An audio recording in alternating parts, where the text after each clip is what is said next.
The 1800s saw London as a town of paradoxes. On one side, gas lamps illuminated beautiful residences with roaring fires, laughter and warmth. Slums, on the other hand, where harsh winds were channeled through narrow alleys into the bones of the underprivileged. Victorian London's winter was more than simply a season. It was a terrible experience, a ruthless trial of patience that highlighted the stark disparity between the affluent and the poor. Warmth was something the wealthy could afford to purchase, while the needy had to struggle for it. Imagine it. London's infamous fog grew thicker during the chilly months, until entire roads disappeared in a ghostly fog. The night was filled with the sound of street sweepers' metal shoes clanging against the frozen cobblestones and the clatter of horse hooves. Families were huddled beneath flimsy blankets in rooms that were colder than the outside streets, their breath clouding the air. As thousands of chimneys spewed soot, youngsters were seen coughing and shivering in their rags. Winter wasn't fun or festive for them. It was just a matter of survival. Despite this conflict, you will discover tales of perseverance, modest triumphs, and a population gradually coming to see that the advancement of industry came at a price to its citizens. This foray into the winters of Victorian London is more than simply about the temperature. It's about the coldness of poverty, sickness, and inequality. It concerns the meaning of being human in a time when the outside world was harsh and frozen. However, let's pause for a moment to connect before we start peeling back the layers of frost and history. Welcome to the channel, where history is presented in a lively, colourful, and narrative manner, complete with all the human aspects that you might not always discover in textbooks. Remember to subscribe, hit the like button, and leave a comment below. Please let me know where you're watching and from which location in the globe you have joined us.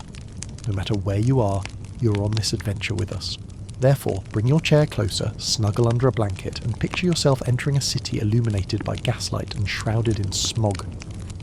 A town where the weather was frigid in certain areas, frost covered every window pane, and where one's survival frequently relied on the charity of strangers or a few pieces of coal. This is London during the winter during the Victorian era. Unforgettable, relentless, and harsh. The weather was by far the worst and most persistent adversary during a Victorian winter. It wasn't simply chilly. The cold was bone-chilling, penetrating wool jackets, brick walls, and even the strongest wills. Winter in London in the 1800s was more than just frost on the windows. It meant waking up to find that your breath had clouded the room, even before you'd gone outside. London's weather was harsh at the time. Everywhere there was moisture sticking to the skin, clothing and lungs. The city was situated low to the ground, and the continuous moisture in the air mingled with the chilly winds that swept in. The outcome was a penetrating, damp cold that was impossible to completely defeat with any amount of blankets. The cold in London was deceptive. Unlike the harsh, dry winters of northern Europe, it didn't simply bite the fingers. It permeated the bone and remained there. Next, the fog rolled in. The notorious London pea supers were particularly nasty in the winter. Picture a yellow-grey blanket so thick that a lamppost is hardly visible only a few feet away. These fogs were toxic rather than simply mist. The air became a suffocating haze when they combined with the smoke from thousands of coal fires, which had a sulphur and ash odour. People got lost in their own neighbourhoods, carriages crashed, and horses tripped on the roadways. At times, the fog was so thick that it stayed indoors, giving curtains and clothing a sickly brown hue. Snowfall was still a threat, albeit less frequent than fog. The city could be brought to a standstill by a massive snowfall that would freeze the temperature and transform cobblestone streets into dangerous ice rinks. Snow meant tragedy for the poor, while kids might have laughed as they slipped across the icy surface. Feet wrapped in little more than rags that were already submerged in slush-filled shoes. The roots drooped beneath the weight of the ice, and water froze in the pipes, cutting off the supply of drinking water. Snow was less a marvel of nature and more a silent killer for individuals who did not have a stable place to live. And as the wind roared through the small lanes, it discovered every hole in every tenement, and whistled through the walls as if on a mission to remind the underprivileged of their vulnerability. Number: double glazing, no insulated windows, and no central heating were available. A draught may make a family's single-room home colder than the outside streets. Even the flames in tiny hearths appeared helpless during the worst storms, their warmth suffocated by the overwhelming cold that pervaded the entire area. Victorian London's winter environment was like this, before poverty, hunger or sickness could even become a problem. The city had already been attacked by nature itself. The weather was cruel and not simply disagreeable, and every winter was a battle for survival for individuals who had little defence against it. The only way to defend oneself against the weather was with fire. The beat of winter life in Victorian London was determined by the fight for heat. All the affluent had to do was buy extra coal, fill the big with black gold and enjoy the heat from roaring fires. However, for the majority of the population, the poor, this war was persistent, shameful and frequently fatal. In the 1800s, coal ruled. Whether it was used to heat a room, cook food, or just prevent moisture from entering clothing and bedding, nearly every home depended on it. Coal was a minor annoyance in large homes since it was delivered by the cartload and stored in tall piles in basements until winter. The flickering firelight reflected off velvet curtains and polished silver, making even the darkest nights seem warm. However, the situation was different in London's congested slums. The worst-case scenario for low-income families was purchasing coal one scuttle at a time, a little bucket, or perhaps by the bag rather than by the ton. As vendors strolled the streets shouting prices, desperate mothers bargained over handfuls of coal like they were jewels. In some cases, families couldn't even afford that. Children were dispatched to scavenge for stray lumps that had fallen from carts along the Temp or close to factory yards. Others searched through ash piles, looking for bits that still retained any warmth. People resorted to anything that would burn when coal was scarce. In an attempt to ward off the chill, the fire was fueled with wooden boxes, broken furniture, and even pieces of old apparel. The air within these houses was dense and acrid, causing eye and lung irritation. However, the option was worse without fuel. Bodies huddling together for warmth throughout the chilly nights spent beneath thin blankets. The disparity in warmth was striking. The affluent had several fireplaces and plenty of firewood, but the less fortunate could only start a fire for a few hours each day, if at all. In many cases, fires were used for cooking rather than comfort. Complete families stood around a single flame with their hands out, attempting to absorb every last bit of warmth. The bedrooms were left to freeze. Children would frequently go to bed in their day attire, covered in all of their belongings. There wasn't much respite in public areas. Although workhouses were intended to offer refuge, they were notoriously frigid. There were few fires, and they were rationed, leaving the population to endure in almost frigid rooms. The circumstances for the homeless were even worse. The majority of people were squeezed into nighttime shelters, where dozens of individuals were crammed onto hard benches. Some people took shelter from the chilly wind in staircases, railroad stations, or beneath bridges. The struggle for warmth was about more than simply comfort. It was all about making it through. During a harsh frost, a fire might mean the difference between life and death. The coal sellers and the poor knew it, and even the affluent, who were somewhat protected from the worst of it, could not help but notice the sight of it. Chilly youngsters hugging their arms to their bodies. The prize that decided who lived and who died in London's winter was coal, which was the subject of a citywide battle against the elements. Clothing was the only defence most people had against the brutal cold when the winds roared down the narrow streets of Victorian London. However, similar to warmth, clothing conveyed a narrative of class, resourcefulness, and survival. Wool and fur layers made winter an inconvenience for some. For others, the mere sight of rags hanging together meant that every gust of wind felt like a knife slicing through them. The wealthy were surrounded by extravagance. The affluent men walked through the city wearing woolen overcoats that were tailored to fit, thick but fashionable, and had fur lining around the collar to shield them from the wind. Leather gloves protected their hands from the cold, and top hats were securely perched on their heads. Women wore thick gowns over petticoats and muffs, long cloaks and shawls, and soft fur or velvet tubes too. Keep their hands toasty. Under layers of insulating underclothing, they had thick stockings and clean boots. Clothing wasn't merely protection for them. It was a style that allowed one to flaunt money even during the worst months. Winter clothing, however, was a hodgepodge of need for the working class. Since most people couldn't afford new clothing, coats were handed down, patched and repatched until they were more complete than cloth. The soles of shoes were frequently worn and thin, allowing the frigid slush of the streets to enter through the cracks. Some youngsters trudged barefoot through the snow, their toes purple from the cold, while others tied rags around their feet in a futile effort to keep warm. If hats were owned at all, they were scarves knotted close to the ears or worn-out caps. Survival depended on layering. Families with low incomes dressed in all of their clothing at once, including shirts beneath threadbare sweaters, pants over pants, and skirts over skirts. They slept in the same layers at night, reluctant to give up any of their meagre insulation. Winter attire was seldom washed, even for a day who would dare remove the only defence against frost. Despite the dirt making the clothing stiff, it was too priceless to wear. In winter, clothing also served as a sign of identity.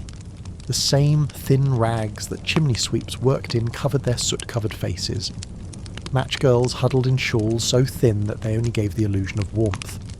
In contrast, the aristocracy's furs and cloaks gave them an air of invulnerability, as though they were shielded from the pain that was happening just a few streets away. Thus, winter clothing was not merely useful, it was a symbol that served as a daily reminder of who belonged to ease and who belonged to suffering. But, despite the chilly conditions, London's underprivileged wore their clothes with fortitude. Using scraps, mums created makeshift mittens. Fathers strengthened their boots with nails and scraps of leather they found in workshops. In order to make sure that no youngster went to school unprotected, neighbours shared clothing. Clothing may not have completely eliminated the bite of winter, but it was a canvas of survival that was patched up with grit and ingenuity. Wearing warm clothing was a luxury in Victorian London. It was frequently a struggle to get dressed at all, and each shawl, coat and boot worn throughout those harsh winters had a story to tell, and also of the extreme lengths to which people went in order to survive it, in addition to the season's cruelty. Food kept the body alive, while warmth kept it from freezing. Additionally, the distinction between enduring and experiencing a winter in Victorian London was determined by what you could or couldn't consume. The human body uses more energy to keep warm in the cold. Calories, however, were a luxury for the city's underprivileged, and hunger was as disregarded as the cold. Winter was a time for the wealthy to indulge themselves. In big townhouses, the kitchens were humming with staff getting ready delicious meals. Lamb or beef roasts, pies filled with meat and veggies that are steaming, soup tureens bursting with flavour, and puddings containing dried fruits and sugar brought from other countries. Tea, hot beverages, cocoa, mulled wine, and warm bellies were all available in plenty, along with buttered bread and pastries. For them, eating was more than just a means of survival. It was comfort, variety, and protection from the cold. However, the scenario couldn't have been any different in London's slums. The simplest and cheapest meals were bread, dripping porridge, or thin soup if the family could afford to boil a bone for many days in a tiny room. Potatoes were common, inexpensive, filling, and easily cooked in little fires. Roasted chestnuts or hot eels were sold by street sellers as cheap fare that provided at least transient warmth and energy. However, even this was unattainable for many people. Winter made the persistent hunger even worse. Malnutrition was common. Children were particularly at risk. Their little bodies, which can't produce enough heat without enough nutrition. The biting winds were no match for a youngster in rags with an empty stomach. Sickness crept in where nutrition should have stood guard. Their energy waned and their cheeks hollowed. In order to feed their kids, mums would occasionally go without food, which caused their own bodies to deteriorate. Although food was promised in workhouses, it was typically just bread or gel. Despite the fact that it offered little sustenance, it robbed individuals of their dignity by compelling them to stay in gloomy rooms with only a few meagre mouthfuls. Families were frequently kept away by pride until need compelled them. Hot meals were also necessary for feeding the body, and the disadvantaged were at a disadvantage here. Many people were unable to prepare what little food they had without firewood or coal. Dinner might be a stale piece of bread dipped in cold water. Some people depended on public cookshops where they could get a bowl of steaming, if not fully nutritious food for a few cents. Another kind of fuel was provided by alcohol. Men and women continued to visit gin shops throughout the winter in search of the deceptive comfort of alcohol. The cold and hunger were briefly lessened by spirits, but the effects vanished soon after, leaving people physically weaker. However, in a metropolis where options were limited, a penny's worth of gin was frequently the only way out of the constant agony of cold and hunger. Victorian Londoners needed more than just food to survive. It was a display of class, dignity and fortitude. The affluent found that meals made winter into a celebration. The same season was a test of endurance for the underprivileged, with every morsel counting and hunger lurking within like a second winter. The fortresses intended to shield against the harsh cold were coal-fed fires and food-fed bodies. However, in Victorian London, wealth, class and circumstances divided housing itself. Whether you experienced winter comfortably or miserably was frequently determined by where you resided. The affluent considered their homes to be havens. The robust brick townhomes in affluent neighbourhoods such as Mayfair or Kensington featured high ceilings, thick drapes, and maids to care for the fires. Coal cellars were packed with fuel, allowing several fireplaces to burn continuously throughout the day and night. To protect against drafts, the bedrooms were lined with rugs and thick curtains. Fires flickered in almost every room, bathing even the stairwells in warmth. For these families, the winter served as a backdrop for social events, dances, meals, and nights spent reading by the fireplace. People anticipated comfort rather than earning it. However, in the congested slums of East London, shelter was nothing more than a barrier against the wind. Tenements had entire families living in one room which was frequently humid, dim, and draughty. The roots let in the rain, the scent of dampness pervaded every surface, and frost covered the broken walls. Even if they weren't broken, the windows shook in every gust, providing little protection with their thin panes. Families were compelled to shiver through the night without even the chance of a fire because many rooms lacked chimneys. Conditions were made worse by overcrowding. One structure may have dozens of residents, with floors stacked on top of one another, limited airflow, and minimal privacy. This meant that, in the winter, bodies were pushed together, not just for warmth, but because there wasn't enough room. The dampness of wet garments hanging up to dry and the smoke from shared fires weighed heavily in the air. The cold combined with the stench of rot and dirty clothing to make houses oppressive and unhealthy. The homeless found shelter wherever they could. Wrapped in newspapers or sacks, others dozed under railway arches or bridges. Others huddled in doorways, barely visible under their flimsy garments. A fortunate few were able to get a place in night shelters, which were rows of hard seats where dozens of individuals congregated. These areas provided shelter from the wind, but not from the extreme chill. They remained a lifesaver for individuals who had nowhere else to turn. Workhouses, despite their grim atmosphere, also served as shelters during the winter. When the cold became intolerable, families who had initially refused to enter out of pride frequently relented. The interior environment was severe, with little warmth and few fires. However, there were walls, which at least prevented death by exposure. Victorian London's housing was more than just comfortable. It was all about staying alive. A prosperous family could shut their windows against the frost and continue living their lives. Although a low-income family may pass the same night awake, teeth chattering, and praying that the snow doesn't break their roof. The line between life and death was shelter, and in the winter that line was clearly defined by class. The winter was not a period of rest for the poor of Victorian London. The job didn't end when the air turned frigid or when the streets were covered with fog. The need to make money became even more urgent for many since their survival depended on the meagre sum that could pay for coal, bread, or a place to stay for the night. As a result, men, women and children worked hard in the extreme cold, their physical needs driving them to the breaking point, to sell whatever they could, matches, grilled chestnuts, hot pies, or inexpensive trinkets. Vendors braved the frigid wind outside. It was torture to stand still in the cold air, bare feet or feet numb in thin boots against slush. Sellers wrapped themselves in layers of rags, blew into their hands, and stamped their feet to keep warm.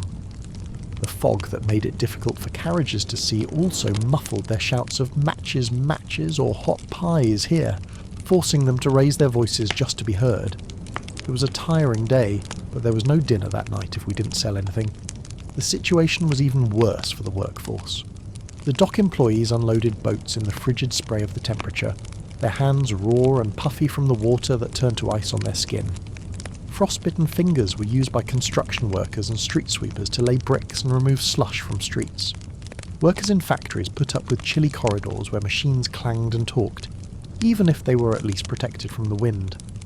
The large engines produced some heat, but not nearly enough, and employees frequently wore their jackets when operating the machines. The labour performed by women was just as harsh. The hands of the laundresses were chapped and bleeding from soap and the cold as they toiled for hours washing garments in frigid water. Match girls strolled miles through the streets, offering little boxes of matches for sale at very low prices, their thin shawls providing no defence against the cold. In large homes, home help started fires before dawn, their own bodies trembling as they tried to heat rooms they would never get to use. Children were also included in this never-ending toil. Young lads known as mudlocks searched the icy tempest banks in the hopes of finding coal scraps or rope fragments that they could sell. Others toiled as chimney sweeps, ascending flue that provided no protection from the freezing outside, or as errand runners, slogging through sleet and snow. Their little already undernourished bodies were stretched to their limits, and they were always ill. Winter increased the risk for many workers in hazardous occupations. Falls and injuries resulted from slick roads. Underweight, icy scaffolds fell. Those who worked close were crushed when vehicles flipped over in the fog. However, workers came back every day since stopping meant starving. These employees could be looked at by passers-by in the more affluent neighbourhoods with a combination of pity and indifference, their own gloved hands protected by fur-lined muffs. However, winter employment was more than hard labour for the underprivileged. It was a struggle for survival against the harsh wind and the ever-present threat of starvation. The Victorian winter in London brought with it yet another unseen foe, disease, in addition to hunger and the cold. The frost didn't destroy any bacteria in a metropolis that was already congested by people and covered with smog. They were caught. The chilly months fostered an environment where disease flourished, spreading across crowded streets, workplaces and homes, and disproportionately affecting those who were already weakened by starvation and exposure. The leading cause of mortality was respiratory illness. Bronchitis, pneumonia and tuberculosis were brought on by the cold, moist air entering the lungs. All across London, people were terrified by the infamous consumption, and the winter only made it worse. As overburdened mothers struggled to keep them warm, children with hollow cheeks coughed throughout the nights, their chests rattling. Adults who were weakened by bad diets and unremitting work had no defences against infection. After the onset of the illness, recovery was uncommon. The well-known London fogs just made things worse. They contaminated the air people breathed with soot, ash and sulphur. Even the healthiest people experienced burning throats and teary eyes, while those with weak lungs struggled to breathe on the streets. Fog fever, a catch-all term for respiratory problems brought on by the hazardous fog, was reported by doctors. The mortality rate from lung diseases increased every winter as chimneys released cold smoke into the air. However, the lungs were not the only organs in danger. Additionally, the cold and damp exacerbated joint inflammation and caused rheumatism, which made it difficult for workers to walk or carry out their duties. Frostbite claimed the lives of those who slept outside or walked through snow in worn-out shoes, causing their fingers and toes to turn black. Exposure frequently meant death for the homeless and poor. Bodies found in alleys or beneath bridges, frozen solid by the night's cold. Disease proliferated throughout the congested tenements. A single sick youngster might spread the disease throughout a building, infecting one family after another. Measles, whooping cough, and influenza were particularly severe in winter when families huddled together in unventilated rooms. Unwashed bedding and damp, mouldy walls fostered the spread of infections. The poor had little to no access to healthcare, and the workhouses meant to offer assistance frequently turned into fatal traps during the winter. Hundreds of miserable individuals were packed into chilly, windy rooms, their immune systems already weakened. In these circumstances, illness spread quickly, turning purported havens into chambers of misery. In the meantime, the wealthy were protected from a large portion of this suffering. Their health was strengthened by nutrition. Fires lit up every room, and doctors paid house visits. Naturally, the wealthy were susceptible to disease, but their survival rates were far greater than those of the poor. Once more, the gap was amplified by winter. One class managed their illness with attention and ease, while the other approached it with just prayer. In the winter, disease was not an uncommon disaster. It was anticipated. The dampness of walls, the fog's breath, and the coughs of neighbours all brought waves of death every season. Winter was not only chilly, but also fatal for many people in Victorian London. The frost and fog of Victorian London caused the most suffering to souls. Nowhere was hit harder than the kids of London. They were the least prepared for the difficulties of winter because they were the smallest and weakest. Childhood was not a time of play in the city's small streets and smoke-filled alleys. It was a fight for survival against hunger, cold, and hard labour. Children in affluent families lived in a cocoon of luxury. They wore wool coats, thick stockings, and boots with fur trim. Servants wrapped them in feather beds covered with thick quilts, and fireplaces gave their nurseries a cosy atmosphere. Winter served as the backdrop for games, reading, and joyous parties for these fortunate few. Snow was now a novelty, an opportunity to construct sculptures in the yard or take horse-drawn sleigh trips. However, youngsters in the slums suffered through a harsh winter. Many people walked barefoot through frozen puddles, their feet bare and purple with frostbite, since they lacked footwear. Their clothing was sparse, and they patched it over and over till there was hardly anything left. They didn't play when it snowed. To make a little money, they either scavenged, looked for coal scraps, or transported water and items along icy roadways. Winter's cruelty was exacerbated by malnutrition. Children who were hungry were unable to produce the warmth necessary to ward off the cold. Their bodies were always shivering, their faces were sunken, and their stomachs hurt. Close behind came the illness.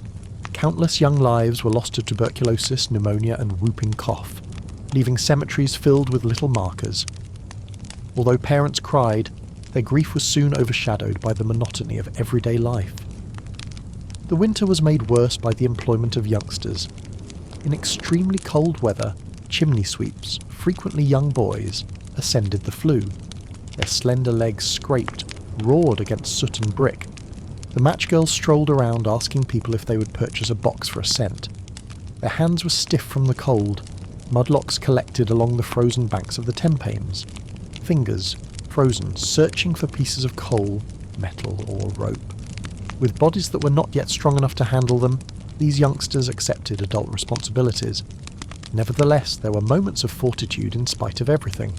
Even in misery, the youngsters found methods to laugh, shared breadcrumbs, and congregated for warmth. It's possible that a spontaneous snowball fight could break out in the alleys, or that the warmth of a seller's chestnuts could give unexpected joy. Their innocence shone out through the frost, a delicate flame that refused to be extinguished. The stark, unforgiving, and wealth-divided contrast between wealthy and poor youngsters mirrored Victorian society itself. Winter was experienced by some as a joyful season, while others saw it as a slow, grinding threat. Long before it could ever be experienced, childhood in London's poorest areas was taken away by the cold. Victorian London's winters were especially harsh on women. The burden of survival weighed heavily on their shoulders, whether they were mums, spouses, or employees. The harsh winter not only revealed the vulnerability of life in the slums, but also the quiet perseverance of women who struggled daily to support their families. Winter presented difficulties for women of the middle and upper classes, but never any that were life-threatening. Their houses were warm, they had servants to tend the fires, and they had closets full of silks and furs. They celebrated Christmas by candlelight in cosy parlours that were well heated, attended theatre productions, and hosted social gatherings. The low temperatures were merely inconvenient, not deadly. But for low-income and working-class women, winter meant non-stop labour in conditions that were exhausting both physically and emotionally. The majority of the burden fell on mothers, who rationed food to feed their kids while they went hungry themselves. They tore their own shawls to make makeshift clothing, and they wrapped the smaller children in whatever bits of fabric they could find. Each choice represented a compromise between dignity and survival. Women in the workforce had their own oral issues. Using ice-cold water, laundresses cleaned the clothing of affluent families, their hands chapped and raw from the process. The washrooms were usually frigid and wet, providing little solace, nothing but the sound of hard work and the pain of icy basins. In poorly illuminated spaces, needlewomen and seamstresses shivered as they worked late into the night, earning barely enough to pay for bread and coal. Street vendors were probably the most exposed to the elements. Women selling flowers, matches, or cheap trinkets stood for hours in sleet and snow, their thin shawls wet through, their voices ringing out to passers-by. While working, some held their infants in their arms, swaddling them in rags to protect them from the cold as they solicited customers. These women frequently broke down from exhaustion. Their income is insufficient to assure a hot meal. Even though women endured hardships, they maintained a tenacity that kept families together. They were the ones who coaxed dying flames back to life, who made little meals last for days, and who patched and repatched clothes until there was nothing left to mend. They buried the dead, comforted ill youngsters, and resumed their tasks the following day. They displayed a calm, occasionally unnoticed but essential heroism. Even if men worked in factories or docks, women were the ones who kept the family from succumbing to the weight of winter. Bearing the double burden of labour and care, they served as the foundation of existence in the slums. Winter didn't treat them gently, but it did show their resilience. And despite the fact that their tales are rarely included in history, the fortitude of Victorian women was one of the main factors in the survival of families during the harsh, unrelenting winters. Life on the streets of Victorian London was essentially a death sentence for the homeless, while the poor in their damp, draughty tenements struggled through winter. Those who lacked a roof, a hearth, or even 4 thin walls to ward off the frost were at the mercy of the cold, and thousands of men, women and children in a city full of disparity had nothing but rags on their backs and hope in their hearts every winter. The homeless in London looked for shelter anywhere they could. They curled up on bare rock, or under the arches of railway bridges, in the niches of store entrances, and along the banks of the Thames. Wearing only old newspapers, tatters of bagging, dirt, or nothing at all. Some remained motionless by morning, their bodies frozen by the night's fatal chill. Following a particularly harsh frost, city constables were accustomed to discovering bodies in alleyways and stairwells. Although there were public shelters, there were not nearly enough of them to meet the demands of the populace. Those who were fortunate enough to get a seat sometimes discovered that all they could find was a hard bench or a spot on the floor in a crowded room. Scores of trembling people squeezed together in an attempt to share heat. Coughs and the foul odour of dirty clothing filled the air. The room was as cold as the outside streets, and any fires that were started were little and inadequate. However, it was still preferable to sleeping outdoors, where the freezing winds would rip right through you. Workhouses were a different choice, but they brought misery and humiliation. Homeless people could enter, but only if they were subjected to severe discipline, separation from their families and hard work. The shame of the workhouse was too much for many to bear, therefore they opted for the streets, even at the risk of their lives. The saddest sight of all was children without houses. Orphans and runaways huddled together in gangs beneath bridges or next to market booths, shivering their little bodies as they shared morsels of food and warmth. Some people turned to gangs for protection, while others begged on street corners with feeble, hungry voices. One might purchase a piece of bread or a place in a low-cost boarding home for the night with a penny given by a stranger. However, the youngster went back into the cold if there were no money. These individuals, bundles of rags squeezed into corners, faces pale and eyes hollow, were sometimes passed by the wealthy. Some individuals donated food or money out of compassion. Others averted their eyes out of disgust. The gap was obvious. On the same streets one class fretted, about fashionable winter attire while the other was shivering to death. The homeless population was subjected to winter's unrelenting cruelty. Each frozen hand, each empty tummy, and each lifeless corpse discovered in the morning shadows all had the same tale to tell. Victorian London was not a secure place to live. The homeless had a daily struggle against the weather, and the majority of the time the winter won out. The workhouse stood out as one of the most prominent organisations in Victorian London's battle for winter survival. For others, they represented a lifeline, shelter, bed, and the assurance of sustenance in a world where the streets were filled with frost and starvation. However, the majority of people saw them as terrifying locations, as representations of humiliation and hopelessness, where living required the sacrifice of one's dignity, family and independence. The Poor Law of 1834 had redefined aid for the destitute, establishing a system that compelled the poor to enter workhouses in order to receive assistance. The workhouse was purposefully designed to be unpleasant in order to discourage dependency.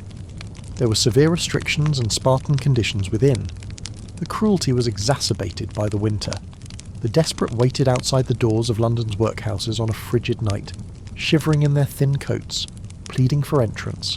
If the rooms were already occupied, some people were denied entry.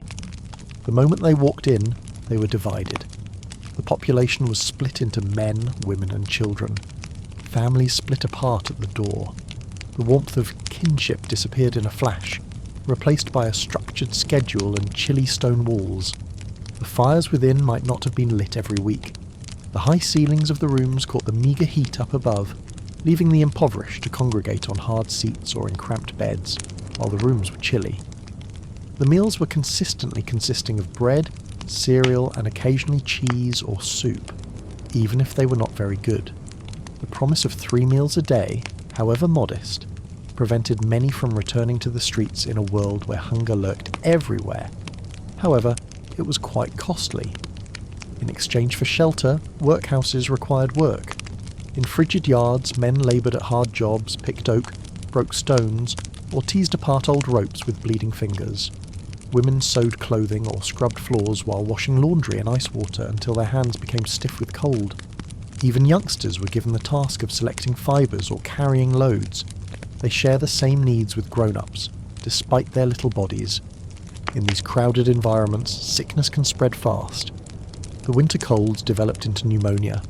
Coughs echoed throughout the dorms and weakened bodies gave way. The workhouse turned into more of a waiting area for death than a haven for some. However, the workhouse was frequently the only option, despite its wretchedness. Most people chose to remain within its walls rather than die in the streets. Food, shelter and a chance to endure the winter were the bare necessities for survival. The system appeared practical to the wealthy legislators who had created it. For the underprivileged who experienced it, the workhouse served as a harsh and frigid reminder of society's apathy. The harsh reasoning behind Victorian poverty alleviation was on full display in the workhouse, especially during the winter. Only after one's dignity was violated was help offered. With little other than discipline and despair, it was a haven and a jail, warmth and humiliation, a place where London's most defenceless citizens faced the cold. Victorian London streets were constantly bustling with activity, but in the winter they took on a very different character. A stage where poverty, frost and fog demonstrated their most brutal aspects. The season changed the very rhythm of daily life for those who lived, worked and begged along these cobblestone streets. Picture yourself strolling down a London street in the middle of winter. The crowds of traffic and the shouts of salespeople were not the first things you'd notice. The air caused it. Coal smoke turned a thick fog yellow, which stayed low and close to the body. The streetlights flickered faintly, their light obscured by the fog, leaving just ethereal silhouettes of people and structures. The chill penetrated clothing, and the city's moisture appeared to penetrate your bones. The cobblestones alone were dangerous. The ground was transformed into a slippery, icy mess by the rain and slush. As they drew vehicles through the mud, their iron-shore hooves slid, making it difficult for the horses to maintain their footing. Many of the impoverished walked barefoot over pools frozen at the edges, their toes. Numb with frostbite while others had worn out boots or none at all, the youngsters tripped and fell, sometimes giggling, but more often sobbing from the discomfort of wet rags wrapped around their feet. Street sellers who relied on foot traffic had to endure the harsh cold for extended periods of time. In an effort to get people's attention in the foggy surroundings where vision was limited, their shouts of hot chestnuts or fresh pies resounded. Passerby also hurried home with their heads lowered. A large number of these merchants were women and children clutching their baskets while shivering in thin shawls. Steam rising from roasted products was frequently the sole source of heat in the area. The streets were a source of both support and misery for beggars. They reached out trembling hands to passers-by while huddled in doorways or laying on steps. A few onlookers gave a dime. Others were so anxious to get out of the cold themselves that they paid them no attention. Police pushed beggars away from the affluent areas because their presence was considered unattractive. However, in the less affluent neighbourhoods, they merged with the sea of misery that characterised the winter streets. The fog posed unique risks. The carriages abruptly emerged from the fog, their wheels spraying icy water on the passers-by. As horses reared or carts overturned, screams of panic frequently echoed, and collisions were frequent. Amidst this chaos, thieves flourished, flitting through the fog to steal purses or food, and disappearing before their victims could even yell for assistance. But despite all the hardship, the street also provided a sense of community. People in the neighbourhood huddled around the fires of the street vendors for warmth. The youngsters huddled together for comfort, while the workers traded bits of bread. Resilience shone through on every corner during difficult times. The streets of London were transformed by winter into locations of danger, hardship, and fleeting companionship. They were arteries of survival, where each step could result in either success or calamity. Street life in the winter, particularly for the poor, was more than simply a daily commute. The struggle was ongoing. In Victorian London, the city was always awake, and people still had to travel. Labourers to their jobs, merchants to their stalls, and the affluent to their nighttime commitments. Transportation, however, turned into a hazardous and tiresome undertaking as winter's grasp grew tighter. Every trip, whether on foot, by horse, or by carriage, became a gamble against the elements thanks to the fog and frost. The wealthy preferred carriages as their means of transportation. Their tyres shook across the cobblestones as passengers sat covered in blankets and warmed by the dim light of the carriage lamps. However, even riches were not enough to ensure security. Drivers were half blinded by the dense London fog that absorbed light. Horses lost their footing on hidden ice patches, and their hooves slid precariously. Collisions between carriages, overturned carts, and terrified horses fleeing through the fog were frequent incidents. For wealthy families, the inconvenience could be cause for a sigh, but the risks were potentially fatal for stable lads and motorists. The main form of transportation for the working poor was walking, regardless of the weather. If they had boots, they walked kilometres through slush that soaked them to the skin to factories or docks. Frost nipped at women's fingers as they struggled on the slippery cobblestones carrying babies or bundles of merchandise. One slip might result in a shattered limb, which might mean the end of a worker's means of subsistence. This winter mayhem saw street sweepers play a key role. They attempted to maintain the streets free of snow and ice by using brooms and shovels. However, their efforts were frequently in vain, since new flurries would bury their work in a matter of hours. Their work was exhausting and underpaid, but it was also vital, as carriages and carts would come to a standstill without them. Omnibuses and taxis also fought the weather. Passengers held on to the expectation that they would reach safely, while drivers squinted through the fog and announced stops. Due to fewer vehicles venturing the dangerous roads, fares increased throughout the winter. For many of the impoverished, this meant that walking great distances was the only option, regardless of the weather. The storm itself turned into a route and a blockade. Particularly severe winters saw the formation of ice along its borders, which hampered trade and ferry operations. Coal and food deliveries were hampered by barges that fought against frigid currents. Delays that resulted in higher prices and more pain for the disadvantaged. However, a few brave individuals took chances by using the frozen riverbanks as shortcuts, braving falls and dips into the frigid water below. Delays caused resentment among the rich. The underprivileged suffered from weariness and frostbitten feet. The obvious divide between classes was made clear once more by winter travel. The wealthy experienced it as a minor inconvenience that was made less burdensome by their wealth and transportation.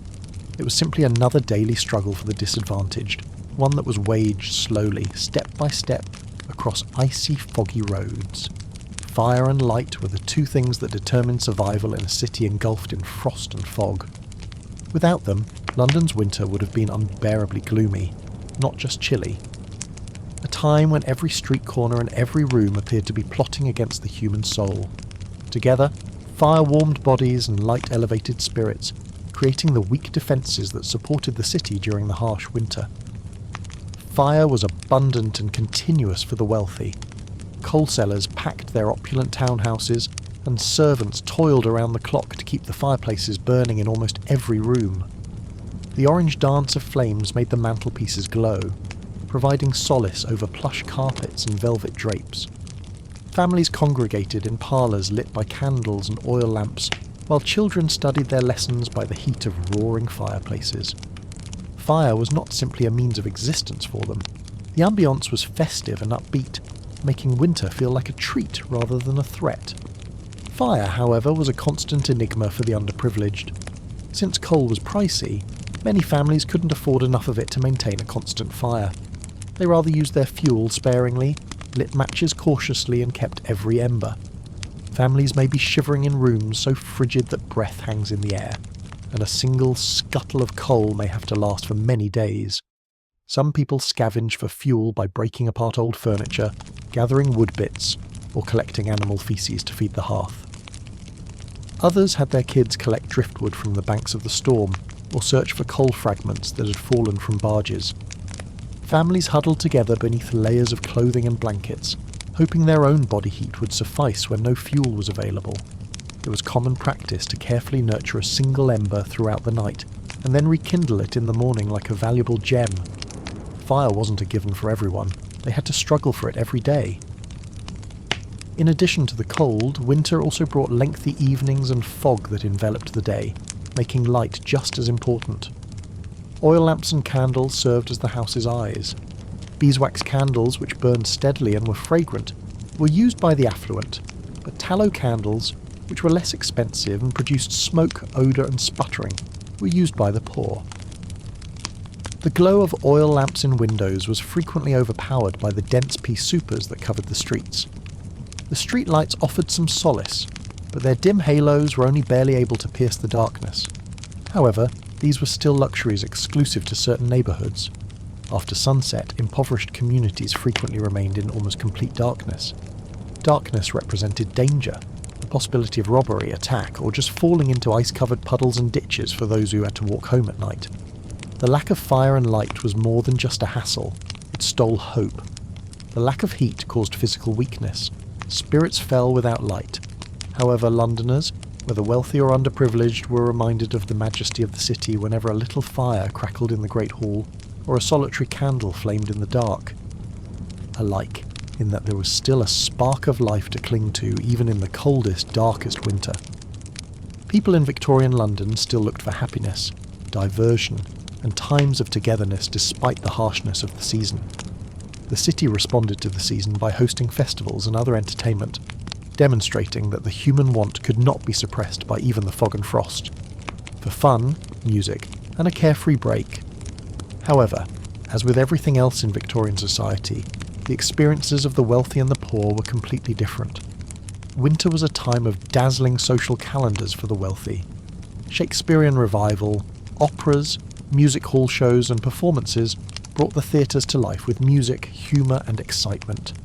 Velvet chairs and gilded balconies, where women in silks and men in fine coats sought refuge from the gloom outside, were lit by gaslight. Evenings were spent at intimate parties and meals, with tables laden with cuisine and rooms adorned with candlelight and deep greenery. Christmas was observed in particular with magnificence. Trees were adorned with glittering decorations, expensive toys were given to the kids, and feasts were displays of abundance. Middle-class families engaged in more modest but nevertheless worthwhile activities. By firelight they read aloud, played cards, sang carols, and congregated around the piano in the drawing room. The notion of Christmas as a season of family warmth, generosity and joy was made popular by Charles Dickens's A Christmas Carol. Its impact permeated the entire culture. Even those with little resources sought to spread holiday happiness in their homes through little presents, a shared meal, or just the tradition of decorating a holly sprig. The celebrations were more difficult to come by for the poor, but they weren't non-existent. In alleys, street musicians played barrel organs or fiddles, providing music for a penny or simply for the thrill of being heard. Christmas commerce was booming in the markets, where families pooled their funds to purchase a joint of meat or a piece of plum pudding in order to celebrate the occasion. With wide eyes reflecting both desire and amazement, children pressed their noses against shop windows to admire toys they could never afford. Moments of shared joy were also found in public areas. Sometimes the ice on ponds or stretches of the Tempest became thick enough for skating, and people from all social strata would congregate to either observe or participate. People who could afford a few pennies could find refuge in inexpensive theatres and music halls, while street performers provided entertainment in squares. The happiness of laughing in a packed room, or the camaraderie of singing together, was worth far more than the entry fee for many of the working class. Winter celebrations went beyond mere amusement. They were the survival of the soul. They strengthened community and comfort for the wealthy. They gave the poor a brief respite from hunger and misery, reminding them that joy might still be found even in the midst of adversity. Entertainment and festivals were lights that shone brilliantly, if only for a little, against the gloom of a season ruled by darkness and cold. Many Victorians sought refuge in religion as a source of comfort in the face of extreme poverty, harsh cold, and insatiable hunger. Churches and chapels evolved into more than just places to worship. In the bleakest months of the year, they served as havens of compassion, warmth, and moral instruction.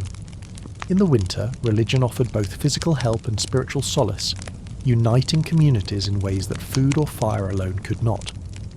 The fog was pierced by the sound of church bells on Sundays, their deep tones echoing across the frigid streets. Attending was as much a question of social propriety as it was a matter of piety for the affluent. Families covered in silks and furs disembarked from carriages and entered heated pews where candles flickered and organ music resonated. The values of Christian life, moral responsibility and charity were emphasised in sermons. For the less fortunate, church was frequently their only true escape from the streets, even though the atmosphere of solemnity and magnificence offered a soothing balm against the outside temperature. Even though they were draughty, the mission rooms and stone chapels provided brief respite and warmth. In addition to salvation, priests and pastors preached resilience, promising audiences that misery on earth could be made up for in paradise. These sermons provided the oppressed with a semblance of hope that helped them get through the unrelenting hardship of winter. Charity was very linked to religion, particularly during the winter. Soup kitchens were established by churches, blankets were handed out, and alms were given to people in dire need. Christmas specifically encouraged generosity, as sermons on goodwill toward all men were converted into contributions of food, coal, and apparel for the needy. To prevent hunger and exposure from killing even more people, religious organisations and charity organisations worked non-stop during the winters. Children were most affected by religion. Sunday schools offered scripture lessons, warmth, companionship, and occasionally even a warm dinner. This was the only education that a lot of slum youngsters would ever get. Additionally, being able to sit in a warm, illuminated space in the winter was a gift as valuable as the courses themselves. But in the winter, religion was about more than simply getting by. Additionally, it produced instances of exquisite beauty.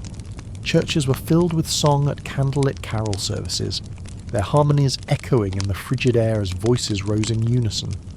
The hymns were carried out into the fog, mixing with the light from the lanterns to produce fleeting images of a light and hope during an otherwise dreary time of year. However, the church remained divided. Some clergy members chastised the poor for laziness, reinforcing class prejudices rather than alleviating hardships, while others committed themselves to helping them. For many of the poor, the church served as both a source of assistance and moral teaching, while the boundary between the two was frequently unclear, and a reminder of the demanding demands of society. Nevertheless, for many Londoners, faith offered comfort for the soul in a way that no home could. Religion provided something less tangible but no less essential in the thick of winter, when frost killed and hunger gnawed at flesh. The assurance that life, no matter how harsh, had meaning, and that endurance itself was a deed of grace. Death was never far off in Victorian London, but it became a far too common companion during the winter.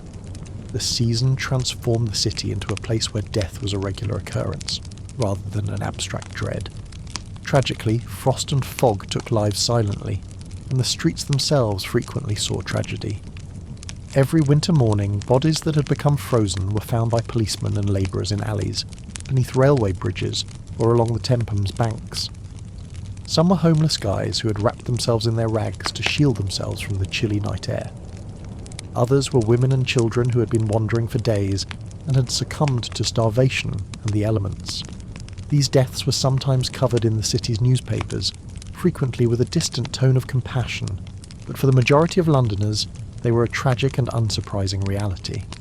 In tenement neighbourhoods, overcrowding and dampness made every winter sickness a potential death sentence, resulting in a spike in mortality. Entire families were wiped out by pneumonia. Tuberculosis tightened its grasp. and the death toll among babies was shocking. Because their frail bodies were unable to withstand the cold, impoverished moms frequently awoke to find their infants beside them, motionless and cold.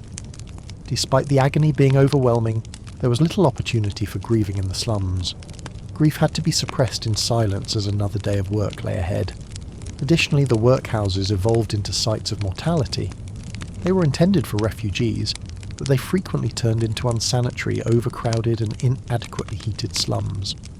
The elderly men and women fell during their labour since their bodies were too weak to tolerate the cold or the limited food. Their death was documented without ceremony, further adding to the ledger of the season's toll. The profound gap between social classes was evident in funeral customs. The affluent planned opulent funerals with veiled mourners, elegant carriages and black horses. Frost on gravestones and the grey breath of mourners gathered made winter funerals sombre events. Death lost all dignity for the needy.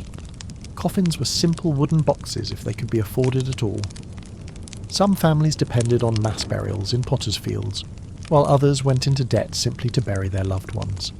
Hundreds of porpoises were devoured by the frigid ground of London cemeteries every winter, their final resting places unnoticed and forgotten. However, death was not always met with despair. The Victorian period was captivated by mourning, memorials, and the notion of an afterlife. The continuous losses of winter strengthened many people's belief in paradise, where pain will eventually cease. Memorial images, hair keepsakes, black attire, and mourning routines were all methods of maintaining a close relationship with the deceased, and of demonstrating that love still existed even after death. However, winter death was more about survival than ritual for those who lived in the shadow of poverty. Every passing served as a reminder of their own vulnerability, and how close they were to the brink. Ultimately, the winter streets were not just places to live and work, they were also corridors of death, where frost, hunger and despair took their toll year after year. The desperate necessity for medical treatment arose in Victorian London as illness followed in the wake of winter's chill. However, the city's capacity to recover was just as split as its socio-economic classes, with the affluent finding solace in caring physicians, while the underprivileged were forced to contend with overpopulation. Makeshift remedies passed down through the generations and hospitals in different systems. Medical treatment was mostly a private concern for the upper classes. Arriving in bulky coats and leather bags filled with equipment and tinctures, doctors paid house calls. Rich patients may relax by warm fires cared for by physicians, nurses and servants. The treatment was improved by a nutritious diet, a cosy bed, and medications that, though primitive by current standards, at least offered some comfort. However, despite having money, there were still risks associated with winter. Tuberculosis, influenza, and scarlet fever affected every social class, and even the wealthiest households experienced sorrow. The reality for the underprivileged, though, was quite different. Every winter, hospitals like Guy's or St Thomas's were overrun, with coughing, wheezing patients filling their wards. There weren't enough beds, and a lot of people were turned away at the entrance. Those who were admitted discovered themselves in cramped, chilly, drafty quarters, where sickness spread with frightening ease from bed to bed. Although the nurses laboured relentlessly, resources were limited and medications were frequently just palliative, such as mustard plasters for the chest, laudanum for pain, or for the frail cod liver oil.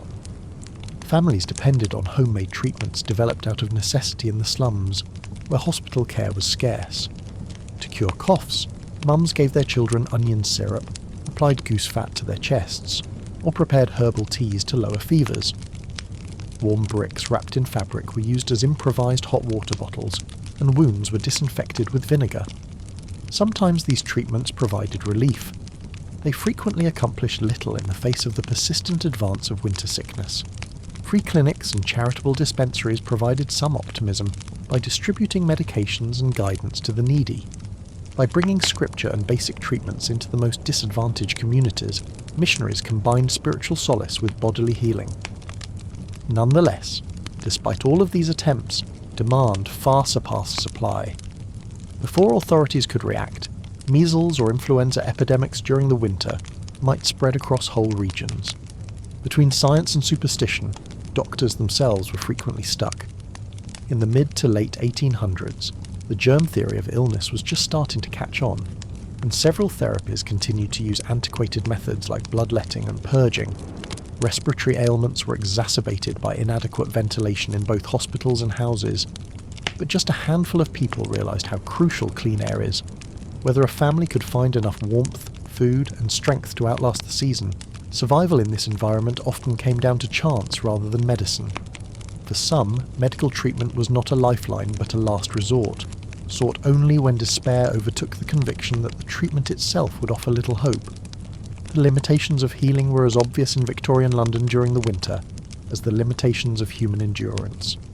The wealthy were able to weather the storm thanks to medicine. It was a flimsy defence for the underprivileged against an enemy that was far more powerful than the solutions they could pay for.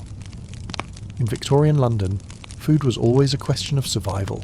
However, the winter months saw the poor facing a daily battle while the rich were able to treat themselves. The difference between classes could not have been more obvious. Tables groaned under the weight of roasted meats and puddings on one side of the city. Families, on the other hand, rationed bread crusts and prayed for scraps. Winter meals were a sign of luxury and plenty for the wealthy. To prepare for the winter months, servants filled pantries with dried fruits, salted meats, preserved foods and imported treats. Oysters, fresh fish and game birds were available in marketplaces for those who could afford them, while bakers sold delicious pastries and fine white bread.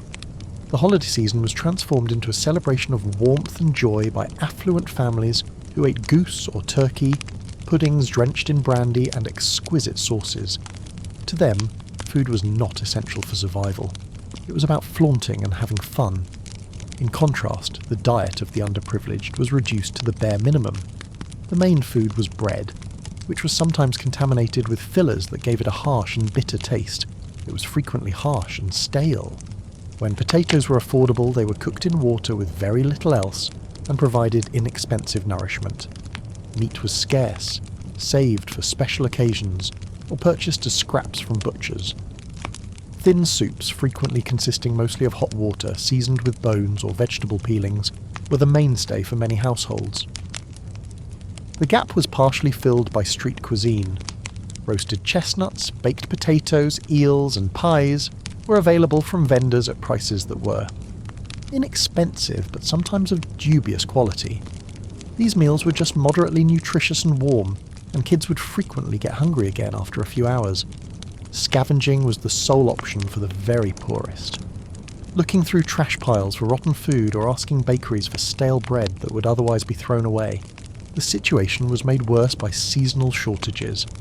There was a scarcity of fresh produce throughout the winter, and the few items that were available saw a significant price increase. When food was available, coal scarcity frequently made it difficult to cook it properly. Families occasionally consumed food cold since they lacked access to fire to warm it up. Malnutrition made bodies weak, making the poor susceptible to epidemics that spread like wildfire throughout slums. In an attempt to alleviate hunger, churches and charities gave out soup, bread, and occasionally meat. For those who could not afford hot meals any other way, soup kitchens became lifelines. However, demand was always higher than supply, and queues in the frigid weather frequently resulted in individuals being turned away. Children were the most susceptible to hunger. They had pale, gaunt faces, their bellies were always half empty, and their development was stunted. They could only afford to eat a bit of meat or a piece of fruit a few times a year. Many people, driven to sleep just by weariness, fell asleep without paying attention to their stomachs. Victorian winter cuisine served more than just nutritional needs. The theme was identity and survival. It reinforced the wealthy's position in society and their capacity to enjoy themselves even when ice covered the windows. It served as a daily reminder of hardship for the poor, as well as a barometer for how long they could endure before being overcome by hunger and the cold. Clothing was much more than just a fashion statement in Victorian London's harsh environment. It was all about survival. The clothing one wore in the winter reflected not only warmth, but also one's standing, sense of self, and sense of worth. Winter clothing was an opportunity for the wealthy to flaunt sophistication and opulence. It was a pathetic patchwork of whatever rags the poor could find, providing a meagre defence against frost and moisture. Winter wardrobes were meticulously designed and plentiful among the middle and upper classes. Men's woolen coats, trimmed with fur or velvet, were tailored to fit snugly over trash coats and crisp shirts. Their elegant appearance was finished with gloves, scarves and high hats, which provided both comfort and flair. Women's attire consisted of heavy gowns layered with petticoats, shawls, cloaks and frequently fur trims. As they walked down the commercial streets or travelled by carriage, their hooded heads were covered with veils and their hands were kept warm by muffs. The comfort of real insulation was hidden beneath the fineness of the leather boots, which kept their feet dry. The children of affluent families were also protected. Before going outside, nannies made sure the little boys and girls were wrapped up in fur hats, mittens and wool coats. The wealthy could afford the luxury of warmth as well as the peace of mind that their families were protected from the risks of exposure. The poor, on the other hand, were not so fortunate. Whatever they could find, borrow or fix up was their winter clothing. In a fruitless effort to keep out the cold, many people layered rags or old shawls over the same light clothing they wore all year round. Frequently the boots had holes that allowed snow and water to enter. For the little comfort they could get from the frozen ground, some walked around barefoot, their feet covered in newspaper or sacking. Frostbitten hands were prevalent among both children and workers since gloves were scarce. Until there was hardly any fabric left to repair, mothers sewed patches on worn-out clothing. Siblings may share a single coat and alternate between them depending on who had to go outside that day. Blankets were occasionally worn as cloaks outside, and hats and scarves were made out of scraps. Many people's attire was not only insufficient but also a humiliating, obvious sign of poverty that distinguished them from those wearing expensive clothes. The health hazards of clothing were another issue. Workers who are poorly attired and exposed to harsh winds day after day succumbed to illness more readily, because their defences against the disease were compromised. Frostbite disfigured fingers and toes, then infections, and pneumonia was always a threat. The absence of adequate footwear or outerwear might quickly result in fatalities. The poor still maintained their dignity nevertheless, even in their tatters. Men wore patched coats with silent determination, while women took pride in maintaining their clothing as clean and tidy as possible. Clothing, however little, represented a statement of survival, proof that they had made it through another day in a city that seemed to offer them little quarter. In Victorian London there were two distinct worlds when it came to winter attire. One strolled the streets, enveloped in velvet and fur, protected from the cold. The other one, dressed in rags, shivered, each step a struggle against the weather. The chasm was obvious, but everyone was fighting to shield their body from the harsh winter weather. More than any other population in Victorian London, the youngsters experienced the unrelenting bite of winter.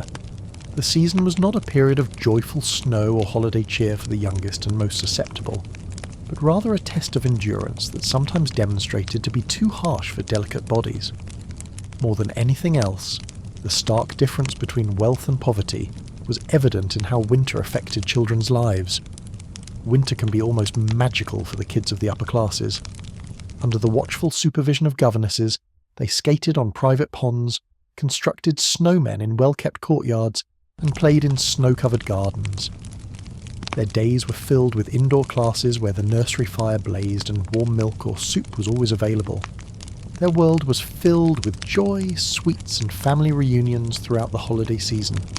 Winter was a happy time for them, mitigated by the conveniences their families could easily offer. But children in workhouses and slums were denied these pleasures. The cold streets offered little protection for disadvantaged youngsters. In footwear that was falling apart at the seams, they either walked through slush or slapped their bare feet against hard cobblestones. Their thin clothes offered them little protection from the cold winds, and they were perpetually hungry. Many people did not have access to education. They were rather exposed to the harsh weather for hours at a time, working as street sellers, match girls or crossing sweepers. To maintain their family's fireplace burning, some youngsters would gather scraps of coal or wood. Others begged in marketplaces, their little hands reaching out to strangers who were too busy to see them. Malnutrition, which made them too weak to resist infection, or colds that developed into pneumonia claimed many lives. The rate of newborn mortality was at its highest during the winter months, when mums held their babies in chilly, damp rooms and hoped that just warmth would keep them alive. There was little respite in the workhouse. Children who came in with their families were split up from their parents and put to work. Their tasks included cleaning floors with icy water, choosing oak with bleeding hands, or working in a place that was full of steam and cold. Their food was limited to bread and gull, which did little to prepare them for the hardships of the season. But youngsters continued to find methods to cope. They ran after one another through the fog, playing simple games in the alleys, their laughter echoing despite the chill. They huddled together for warmth, and older siblings frequently gave up what little they had to shield their younger siblings. Resilience was evident even in adversity, demonstrating a persistent desire to live. Victorian London's winter left a lasting mark on the lives of children. The fortunate experienced a time filled with happy memories and warm feelings. For the less fortunate, it was a trying season during which every day of survival was a triumph over hunger, frost, and neglect. Winter influenced their early years in both instances, injecting its cold into the fabric of their childhood. The already precarious lives of the poor were made more vulnerable when Victorian London was hit by winter. For many people, their survival depended on the desperate creativity of street trades and vendor jobs rather than on consistent employment. Their market was made up of dimly lit streets and frigid winds, and each transaction was a lifeline. Street sellers abounded, their voices reverberating throughout the hazy alleys. Roasted chestnuts were a common sight in the freezing weather. As they peddled handfuls of warm nuts to shivering passers-by, sellers stood over iron braziers where the smoke rose skyward. The chestnut trade was one of the few that flourished throughout the winter, as the aroma of roasting shells provided, if only for a little bit, a sense of warmth. Another seasonal favourite was baked potatoes. They were transported by street vendors in hot tins wrapped with cloth, who would shout out to passers-by. A worker could hold the hot potato in his hands for a penny or two to warm up his fingers before biting into its soft flesh. A poor man or kid may only have access to this nutritious, inexpensive and straightforward dinner as their hot meal for the day. Although some occupations were less healthy, they were nonetheless essential. The matchgirls strolled through the streets softly yelling, "Buy a box of matches." These little girls, frequently barefoot and dressed in tatters, carried with them not only the hope of a sale, but also the threat of illness and fatigue. Inhaling match chemicals caused respiratory illnesses in many people, but they had no option but to work in the cold.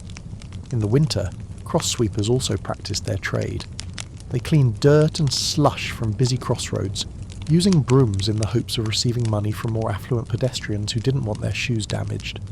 Even if the pay was unpredictable and the job was unappreciated, it was still preferable to starving. Others hawked ribbons, pins, or inexpensive knick-knacks, dodging crowds in marketplaces or congregating outside theatres where customers could throw them a coin. Newspapers were hawked by boys who yelled headlines into the fog in an effort to get people's attention. Some households eked out a living by collecting bones, scraps of metal, or coal that had fallen from vehicles and selling them for a pittance. The sad truth was that many of these transactions were carried out by youngsters, whose little hands and begging voices were more likely to elicit compassion. Flowers soon wilted in the cold, but mothers nevertheless dispatched their girls to sell them. Even if the frozen slush made it nearly impossible, fathers showed their sons how to polish shoes on street corners. Every trade and vendor told the same tale. Desperation gives rise to resilience. The streets were rough, the competition was intense, and the income was little. However, these minor transactions frequently made the difference between food and hunger, between fuel for the fire and another night in the cold. Victorian London did not have a stable income or reliable employment to support winter survival. Match by match, chestnut by chestnut, and coin by coin, it was carved out. The poor persevered by making the most of every street corner, no matter how little, to survive another day. Victorian London was sustained by the Thames, a river that supported commerce, supported industry, and influenced everyday life. However, during the winter, it transformed into something very different. A dangerous, unpredictable power that could both help and threaten those who relied on it. In the winter, the city's very spirit could be seen in the water of the storm, severe, erratic, and shrouded in fog. The river slowed down as a result of the frost. Along its borders, ice developed, with jagged sheets stubbornly clinging to the banks, and its smaller tributaries froze completely. As the chill increased its hold, barges had trouble navigating the slow stream, which which resulted in their cargo being delayed or ruined. Coal shipments, which were essential for maintaining factories and houses heated, were frequently delayed, which increased prices and made the situation worse for the underprivileged. One freeze on the storm might have reverberating consequences throughout the metropolis, causing thousands to shiver in their underheated houses. The river was a nightmare because of the fog as well. It engulfed bridges and the screams of sailors with its thick, suffocating grip. In the gloom, barges collided, scraping their hulls and spilling their cargo into the frigid water. With their lights shining softly in the murk, ferrymen rowed carefully while their passengers prayed that they would make it to the other side. However, the storm was more than just a barrier. It also provided a platform for perseverance. Londoners ventured out onto its frozen surface during especially harsh winters when the ice grew thicker. Children laughed at the frigid borders as they slid or skated along them. In a manner reminiscent of the renowned frost fairs of previous centuries, market booths occasionally sprung up right on the ice, even though they were few and far between by the Victorian era. Despite the fact that London itself seemed to be resisting the full force of winter, the river continued to provide moments of pleasure. The Thames were a site of critical resources for the needy. Children looked for driftwood, bits of coal, or anything else they could burn for heat along its icy banks. In the hopes of discovering valuables that had been carried ashore by the tide, rag collectors combed the edges of the beach. However, the river also turned into a site of sadness. Its icy waters claimed lives every winter. Men plunged from barges into the frigid current, never to be seen again. Before aid could arrive, youngsters slipped off the banks and were dragged under. And for others, the storm was a way out of their pain, a last resort chosen when hunger, cold, and despair became unbearable. Even in the winter, the river maintained a haunting allure. The bells of bridges tolled eerily over the water as fog curled like ghostly fingers, and the surface of the river sparkled in the moonlight. Londoners, regardless of their social status, experienced its presence as both a comfort and a threat, and poets and painters wrote about it. Victorian London was reflected in the winter storm, which was both essential and hazardous, supporting and unrelenting.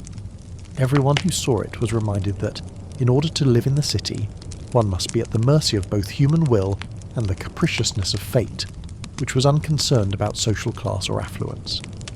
The workhouse was one of the Victorian London institutions that most vividly captured the mix of hope and hopelessness. Their significance became even more apparent during the winter months. For the impoverished, the workhouse provided the only hope for food, shelter, and a fire. However, entering its doors meant giving up liberty, respect, and frequently familial connections. For many, the choice between enduring misery inside and facing death outside led them to seek refuge there during the coldest months. The goal of the workhouse system was to promote independence. The stringent requirements, in the opinion of the authorities, would only be accepted by the truly desperate, and thousands of people were brought to that state of desperation by the severe conditions of winter, including biting winds and gnawing hunger. A crowd of shivering men, women and children stood outside the gates, pleading to be allowed inside. The doors opened for a few people. Others were left to face the frost because already overworked workhouses denied them entrance. The heat within was comparative. Fires burned, but not much. The dorms were chilly, with drafty windows and sparse blankets. Families were instantly split apart. Children were assigned to their own wards, while men and women were sent in opposite directions. The psychological impact was just as bad as the physical one. The absence of their children's companionship brought tears to the eyes of their mothers. Fathers worked hard in the dark, not knowing whether their families were any better off elsewhere in the building. The workhouse ripped families apart in the winter, when togetherness could have provided solace. Meals were sparse yet consistent. Bread, gel, and maybe a little meat once in a while. Even this monotony was a relief for individuals who hadn't eaten anything for days. However, hunger persisted even behind those barriers because the portions were intended to sustain, not to nourish. Even throughout the winter, the job never stopped. Men frequently ignored their worn-out condition and engaged in hard work such as stone crushing or oak selection. Women worked in kitchens or wineries, their hands chapped and raw from constant scrubbing and icy water. The duties that children were given were appropriate for their size and frequently quite monotonous. The cold penetrated every nook and cranny of the workhouse, extending each day and making every job more difficult. The workhouse had a negative reputation among many Victorians that was comparable to the frost itself. Accepting the social judgment that you had not been able to support yourself or your family was tantamount to acknowledging your failure. Some people chose to freeze or starve on the streets, rather than put up with the humiliation of the workhouse, and they fought until their last breath. However, the workhouse was the only thing separating many more individuals from life and death. Its chilly dorm rooms and slender women became a bleak sort of rescue during the worst winters, when coal was too expensive, food too scarce, and disease too widespread. The winter workhouse was a crucible of survival, not a haven of compassion.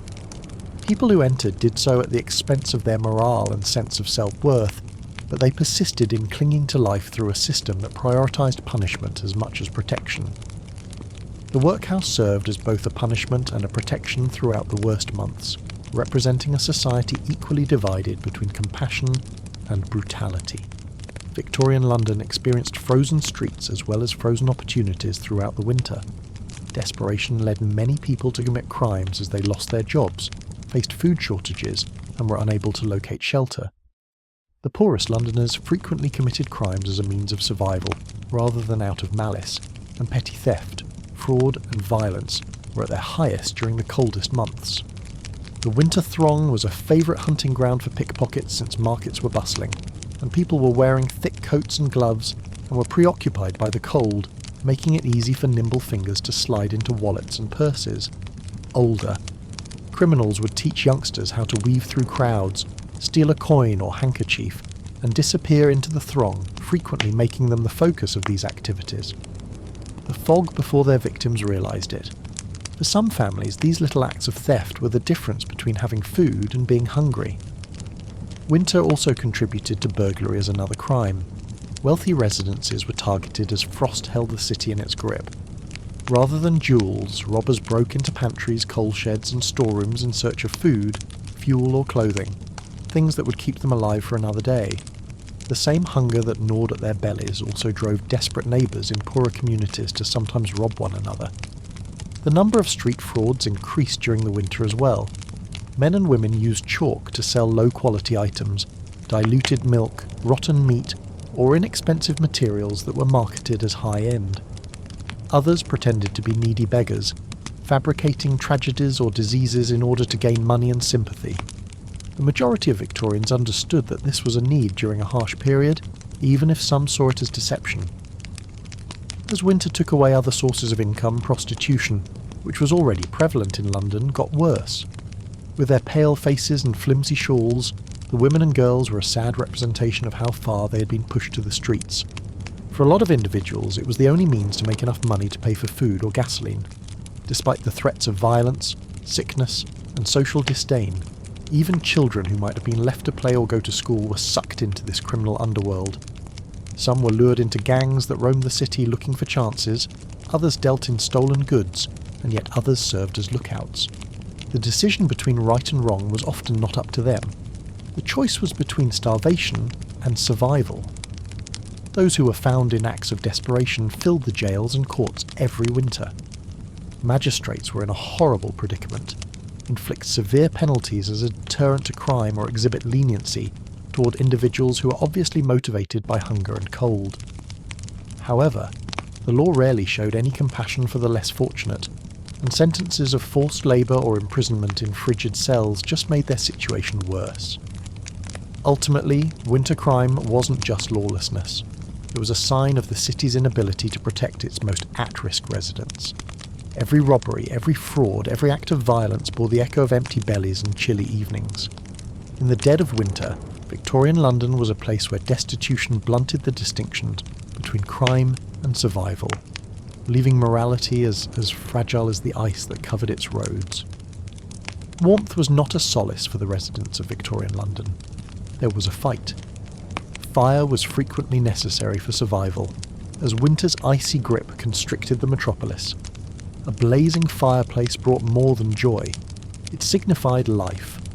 However, it was sometimes impossible for the poor to maintain those flames because it was expensive and dangerous.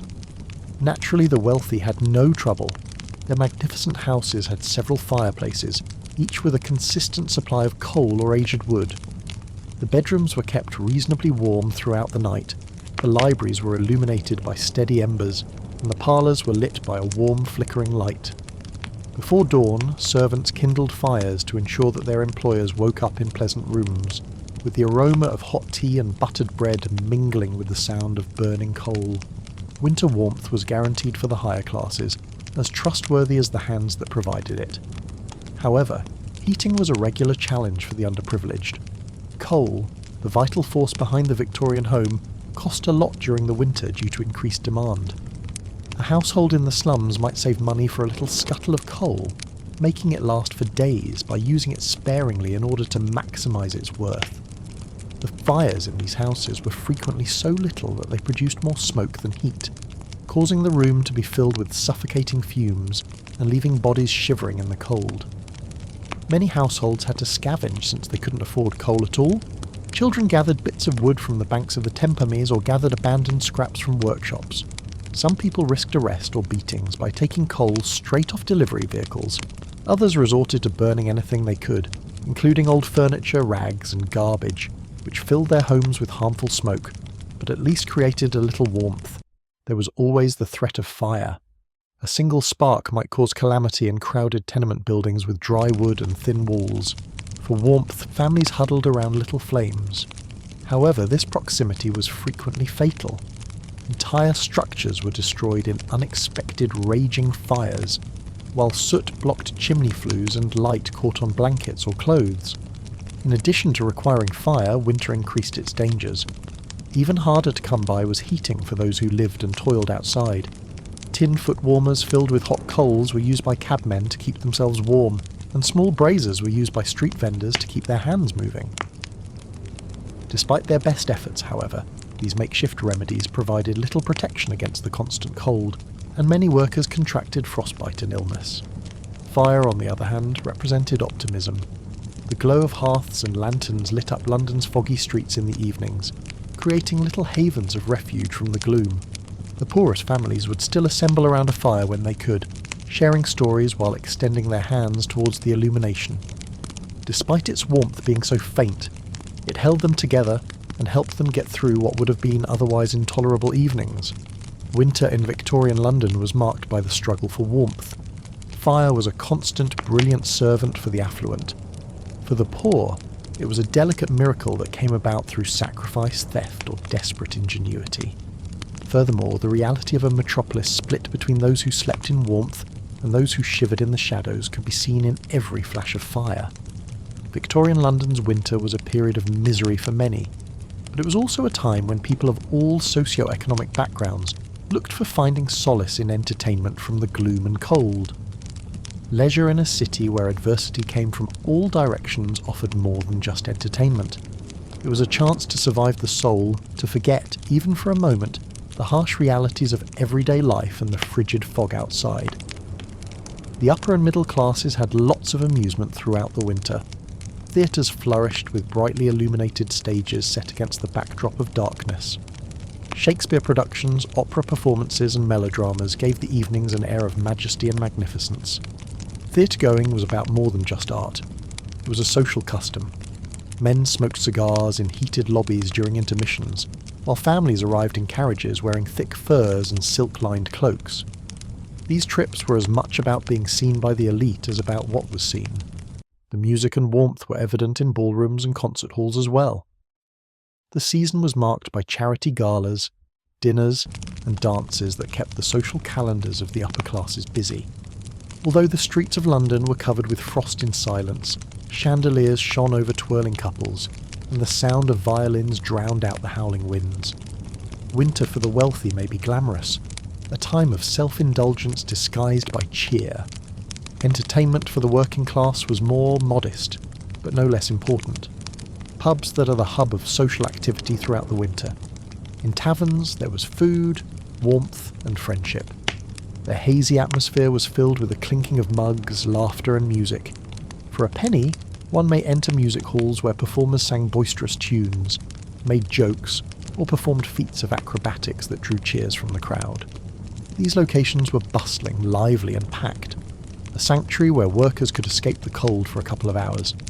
Even in the chilly weather, street entertainment thrived. Street performers, acrobats, and Punch and Judy performances defied the cold in the hopes of receiving money from smiling spectators. In foggy alleys, youngsters would congregate to watch fire eaters or jugglers, their eyes wide with amazement even as their breath billowed white in the air. The nicest aspect of the winter holidays was the joy they brought. With the revival and reinvention of carols, rituals and decorations, Christmas in Victorian London grew more commercial and joyous. Regardless of their financial status, families tried to celebrate in some manner, whether by sharing a pudding, a holly sprig, or a single candle to light up their home. A little gift, a doll, an orange, or a penny toy was enough to make a youngster happy. Nevertheless, inequality left its mark on even entertainment. The rich indulged in theatres and concerts, while the poor were frequently limited to the warmth of a pub or the fleeting excitement of street performances. Even so, everyone wanted to break free from winter's hold. Londoners found ways to ignite warmth in their hearts, whether in the glittering lights of an opera house or the boisterous applause of a music hall. Hearts, even if they aren't always at home. Ultimately, entertainment during the winter was about more than just enjoyment. It was a revolt, a refusal to let the spirit be overtaken by gloom and cold. Victorians found times of humanity throughout a season that was otherwise tough on their lives through laughter, singing, shared tales and events. Many people turned to faith as their solace and guide when the frost covered the windows of modest dwellings and the wind screamed through the winding streets of Victorian London. The significance of religion, which is ingrained in everyday life, increased throughout the winter. Churches became more than just places of worship. They served as refuges, meeting places, and for some, the sole source of warmth and hope in a cruel environment. The bells tolled throughout the frozen metropolis on Sunday mornings, their echoes reverberating through the snow and mist. The affluent showed up in carriages covered in fur and wool, their boots shined, and their kids smartly dressed. The poorest families trudged along on foot, sometimes covering kilometres through slush and ice, holding one another tight for warmth. An amazing equaliser could be found within the church. From the mouths of bankers and beggars alike, the same hymns rang out, rising up in defiance of the cold. In winter, religion served as a reaffirmation of morality and order for the higher classes. Following the service, there were social events that combined personal networking with conversations about philanthropy and society. Although they frequently gave money to aid efforts with a sense of obligation rather than sacrifice, wealthy parishioners did donate. Nonetheless, they sponsored Christmas charity drives, coal distributions, and soup kitchens, which saved many lives in the slums.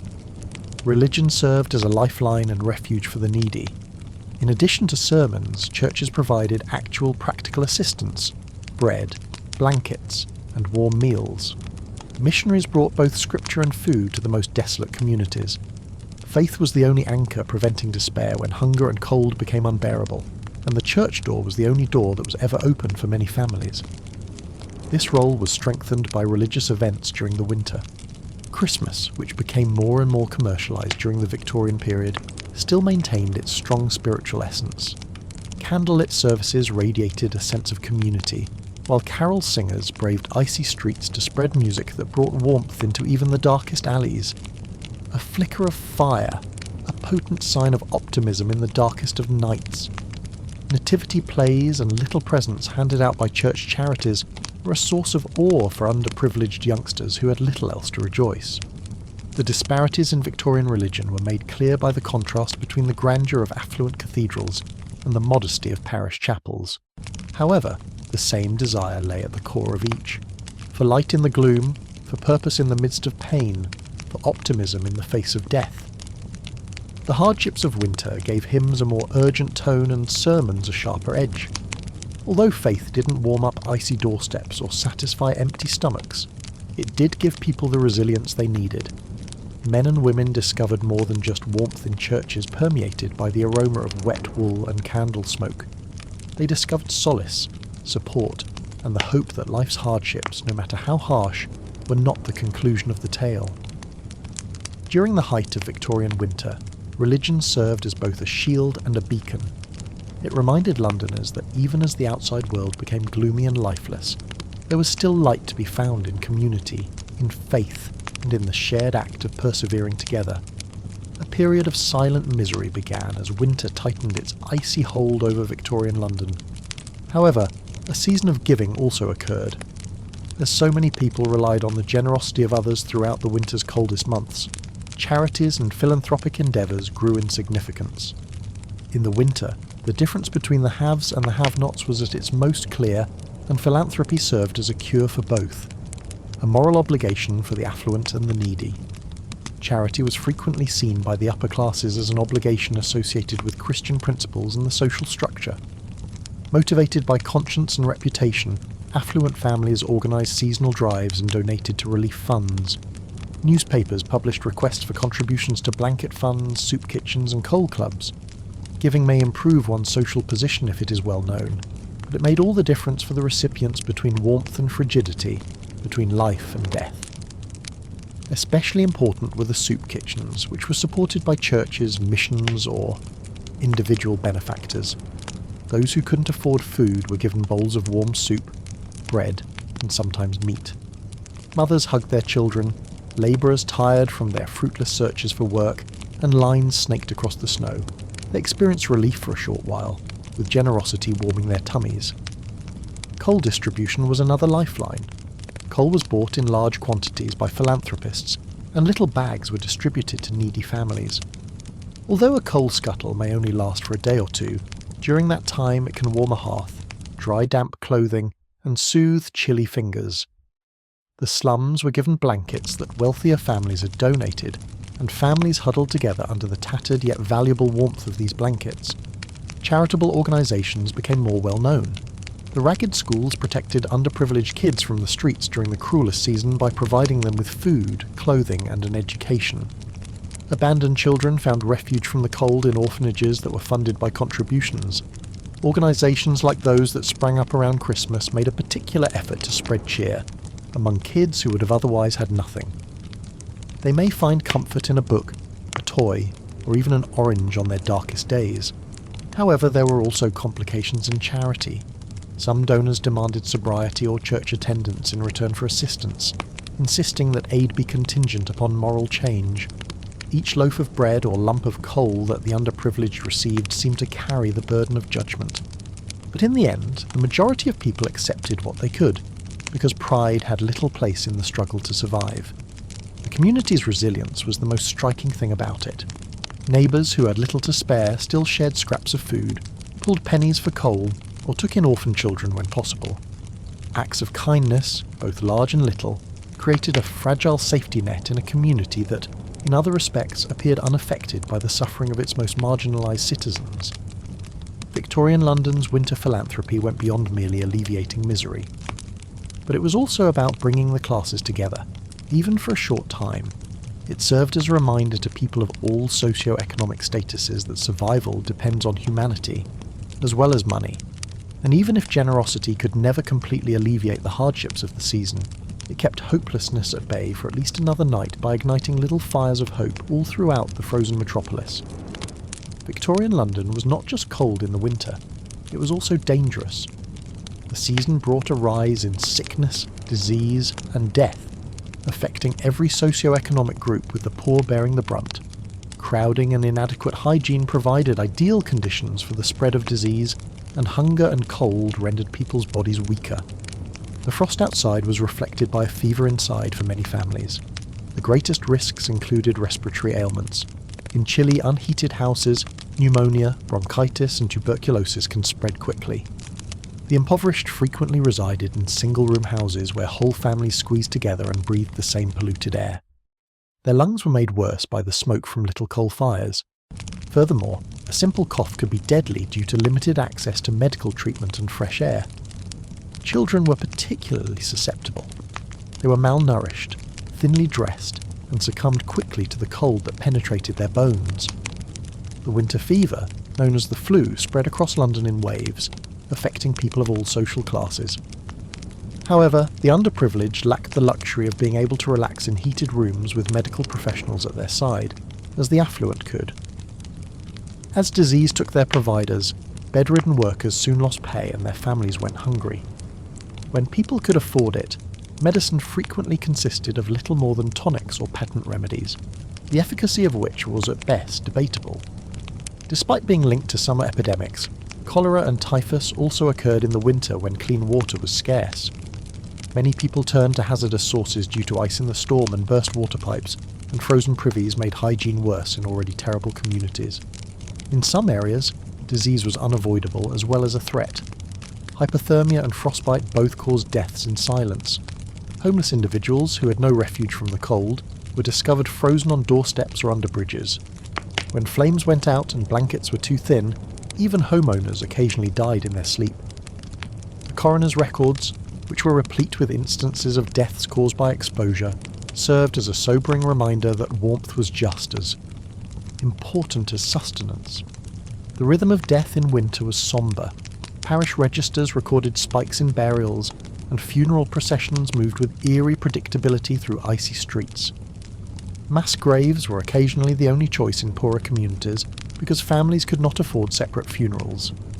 As frequently as the season itself, the grief for the underprivileged was harsh and empty. Despite its cruelty, winter also served to emphasise resilience. Using home remedies, herbal teas, picasses and religion, families nurtured one another. Churches arranged visits to the dying, and neighbours kept an eye on the sick. However, there was still no guarantee of survival.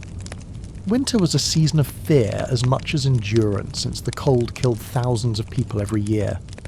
Illness and death during the winter were more than just personal catastrophes for Victorians. They mirrored the inequalities in the city. Some people dealt with their illness in silence, accompanied only by the cold, while others were surrounded by care and warmth. Ultimately, winter served as a reminder to everyone in London that life is precarious and that there is never a certainty of surviving. In Victorian London, death was always there, but in the winter it took on a greater shadow than before. The harsh season caused mortality rates to rise and altered the way people grieved. During the city's coldest months, funerals and mourning, which were already rich in elaborate traditions, faced special difficulties and increased symbolic meaning. Mourning among the wealthy was governed by rigid societal norms. The house was shrouded in black as a result of death. Family members donned funeral garb, sometimes for months or even years, while carriages carried melancholy flags. The season itself seemed to accentuate this gloominess during the winter. Funerals took on a dramatic theatricality, with icy breath wafting from mourners as hymns rang out across cemeteries and black veils fluttered against white snow. Holly wreaths, frosted roses and evergreen branches were frequently put on graves, with their ability to withstand the cold serving as a representation of everlasting memory. However, the funerals for the poor were much less dignified. The cost of burial was beyond the means of many families, and the situation was made worse by the winter. The expense of burying the dead increased due to the frozen earth, while funeral fees increased during a period when funds were already restricted. Burial societies, which resembled small insurance firms, were the only way for many families to guarantee a respectable burial. Without them, perhaps graves awaited, where bodies were laid together in anonymity beneath the frost. Transporting the dead in winter carried its own hardships. Coffins were transported by pallbearers or by wagons on icy streets, where they had trouble maintaining their footing. The funerals of needy families were occasionally delayed for days, while the deceased remained in cold rooms awaiting the accumulation of sufficient funds or the thawing of the frozen earth. The deceased was preserved in ice chambers or embalming in affluent households until elaborate preparations could be completed. The chill itself influenced mourning rituals. The heavy textiles and black crepe were used not only as representations of sorrow, but also as useful protection against the cold.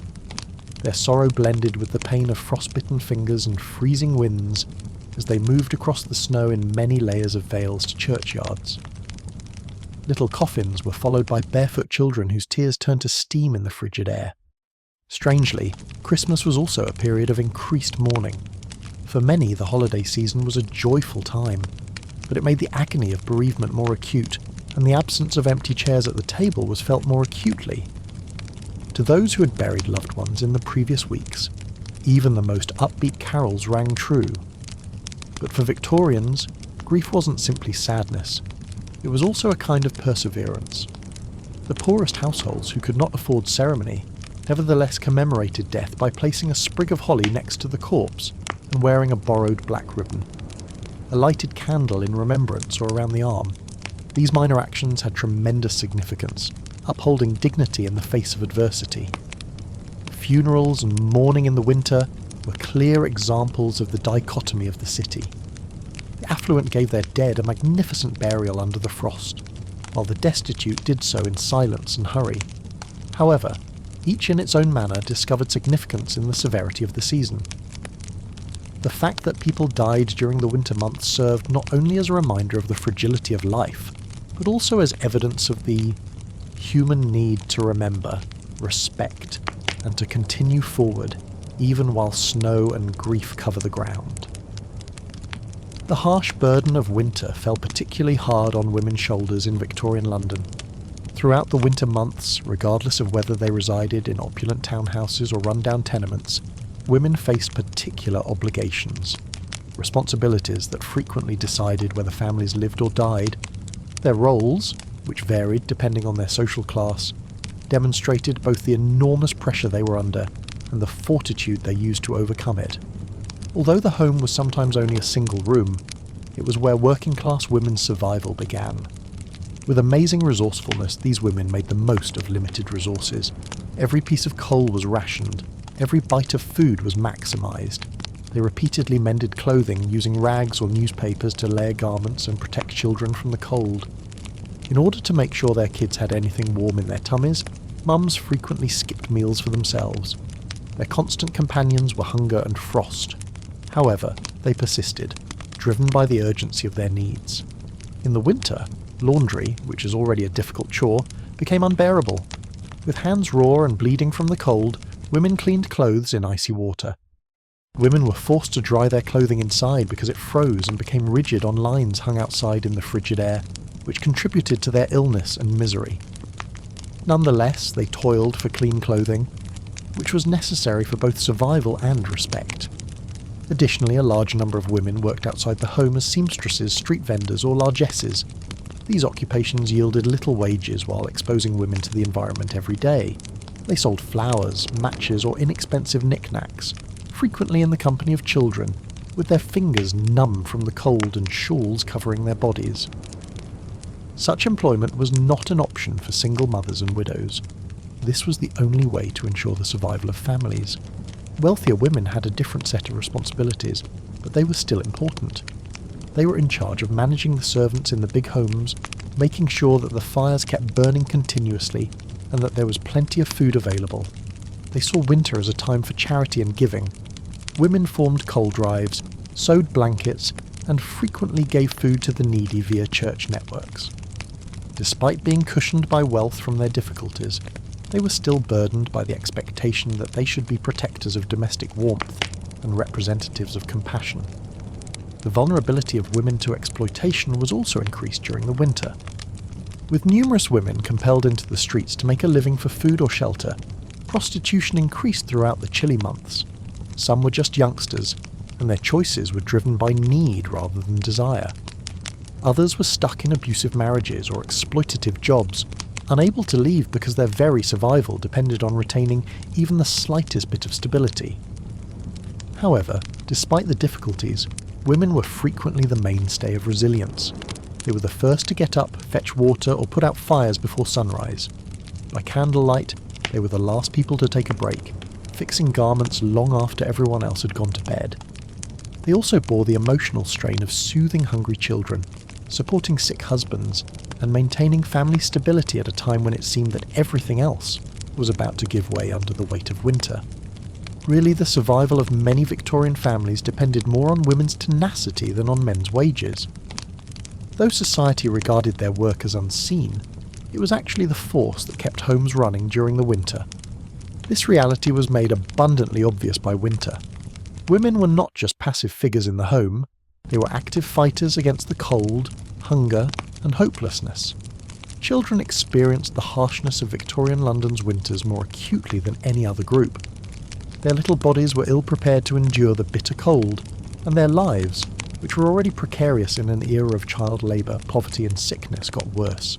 The city was made even more vulnerable by the frost that covered it. Their few defences were broken down by the winter, making them susceptible to starvation, disease, and the rigours of existence. Warmth was an uncommon extravagance for the offspring of the impoverished. The damp winds of London streets were no match for the thin clothes, which had been mended over and over until they were almost falling apart. Even in the snow, many people went barefoot, their toes red and puffy from the cold. Often their parents, who were themselves poor, gave up their own comfort in order to dress their kids as well as they could. In the slums, however, the image of children shivering and wrapped in worn shawls was all too frequent.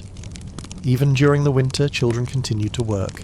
Boys worked as street vendors, chimney sweeps or errand runners, lugging flowers, matches or newspapers through fog and sleet. Girls worked as helpers, selling little items in marketplaces or submerging their hands in freezing water. These youngsters made pennies that supported their families, but their work came at a tremendous cost. Exhaustion, a hacking cough, and freezing fingers were ever-present companions. Under the pressure, several gave way, their early lives consumed by necessity. The worst off were orphans. They sought refuge in doorways or beneath bridges because they had no family to look after them, and sometimes they found their only warmth in the company of other abandoned kids. Some became involved in minor offences, joining street gangs that survived by pickpocketing or scavenging. With their pale faces and shaky voices, others resorted to begging, hoping to elicit sympathy from passers-by. Winter was more than just a struggle for them. Life was a struggle every day. Children, however, managed to maintain their happiness even in the face of hardship. The streets turned into playgrounds due to the uncommon snow. As their laughter broke through the mist, youngsters rolled snowballs or skated across frozen puddles. Girls either huddled together in games that temporarily diverted their thoughts from the hunger in their bellies, or collected icicles from rooftops. In these fleeting instances, the resilience of young people shone the brightest, reminding onlookers that even in the coldest winters, life can still ignite happiness. Children were frequently the target of charity and reform initiatives throughout the season. Missions gave the neediest people footwear, jackets and blankets, while ragged schools offered education along with hot meals. Charitable groups arranged food drives and toy drives during Christmas to bring moments of awe to youngsters who would otherwise have little to celebrate. Their entire winter may be brightened by just one orange, a doll, or a wooden toy. However, despite these attempts, several youngsters perished during the season. They were taken away by sickness in large numbers, leaving little coffins in churchyards. Their deaths were frequently unnoticed, silent, and unnoticed outside their families or communities. However, every setback served as a painful reminder of society's flaws. Children represented both resilience and vulnerability during the winter. The stark inequalities of Victorian London were revealed by their misery. Their laughter, though uncommon and transient, was nonetheless undeniable, and showed that even in the most difficult circumstances, the human spirit, particularly in its youngest form, cannot be completely extinguished. In Victorian London, winter was a fight not just against the cold, but also against hunger. The season drastically altered eating habits throughout the city, creating a clear division between the wealthy and the hungry. The food that people consumed or did not consume was a representation of their position in society, and the disparity was more pronounced than ever in winter. The affluent enjoyed indulgence throughout the winter time. Their tables groaned under the weight of beef, goose, turkey, venison, and roasted meats, all served with savoury sauces and gravies. During the season, oysters, which the wealthy aristocracy valued as a treat, were plentiful, along with imported domestic fruits like grapes and pineapples. Christmas dinners were the epitome of indulgence during the winter season of feasting. Fine wines or port were freely poured, cakes were heavy with brandy and dried fruits, and puddings were steam-cooked in copper basins. Winter was a period of gastronomic celebration for them, not a time of hardship. While the middle classes didn't live as lavishly, they still ate well. Their tables were filled with puddings, roasts and stews, which were frequently made with less expensive pieces of meat and more widely available veggies. Families were supported throughout the winter months by meticulously prepared pickles and preserves made in the fall. Bread, butter and cheese were staples, and hot teas and cocoa helped to warm both the body and the soul. Winter meals for the middle class were comforting in their regularity, as well as practical and substantial. Food was, however, scarce for the poor, and winter transformed hunger into a persistent agony. Bread was frequently their sole dependable mainstay, and if they were fortunate, they could extend it with dripping or pieces of fat. When they were inexpensive, onions and potatoes were used to increase the amount of food available. Meat was scarce and typically only available for special events, or it could be bought for a low price from butchers' leftovers. Families boiled bones repeatedly to create thin broths, scraping them to the last morsel. Street cuisine became vital for the working poor, particularly those who were unable to prepare food at home. Roasted chestnuts, baked potatoes, hot pies packed with suspicious meat, or mugs of wheat coffee were offered for sale by merchants. Although these inexpensive meals were not healthy, they did offer warmth and nourishment. Even if the food quality was sometimes questionable, a penny or two might be enough to keep hunger at bay for a couple of hours. There was widespread malnutrition. Due to a deficiency in protein and vitamins, children's development was stunted during the winter, causing them to become thin and frail. Sometimes, to make sure their children had enough to eat, mothers would go without any food at all.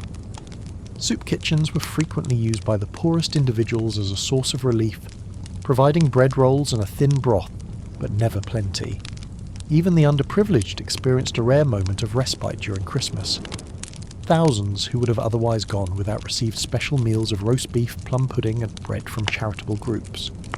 Despite being simple in comparison to the opulent banquets of the wealthy, these meals were valued as a ray of happiness during a difficult period. The inequality of Victorian London's cuisine in the winter was as evident as the frozen streets. The wealthy had plenty of food to eat, and it was delightful. It was hunger, monotony, and scarcity for the needy. Nevertheless, regardless of class, food had significance, whether it represented wealth, a means of sustenance, or a momentary source of solace in the midst of hardship. The apex of a harsh season. As Victorian London became colder, many people sought refuge in alcohol for warmth, bravery, and a way out. In the winter, alcohol provided more than enjoyment. It was a ruse, a fake fireplace that offered respite from the cold and fog. Brandy, rum, gin, and allay were poured in the kitchens and pubs of the city, integrating themselves into the daily routine of life, whether it was for survival or for enjoyment. However, the bottle had darker consequences since it was a comfort and a curse. In smoky pubs, inexpensive gin was still the beverage of choice among the underprivileged, who purchased it by the glass. Its intense heat appeared to ward off the cold. A labourer might find some relief for his aching limbs for a few pence, but only temporarily. Gin was also popular among women, who used it occasionally to lessen their appetite and occasionally to block out their problems. The warmth of a fire blended with the haze of alcohol as people sought refuge in bars during the winter. However, the solace was temporary since alcohol did nothing to cover shivering bodies or satisfy empty stomachs, and it frequently made the misery it sought to remove worse. Beer and ale, which were thought to be safer than water, were staples for people of all social classes. Following lengthy days in frigid factories, working males went to pubs to knock back pints, while youngsters occasionally consumed watered-down low beer at home. As voices echoed in singing and laughter, the wooden beams of the crowded alehouses in winter dripped with condensation.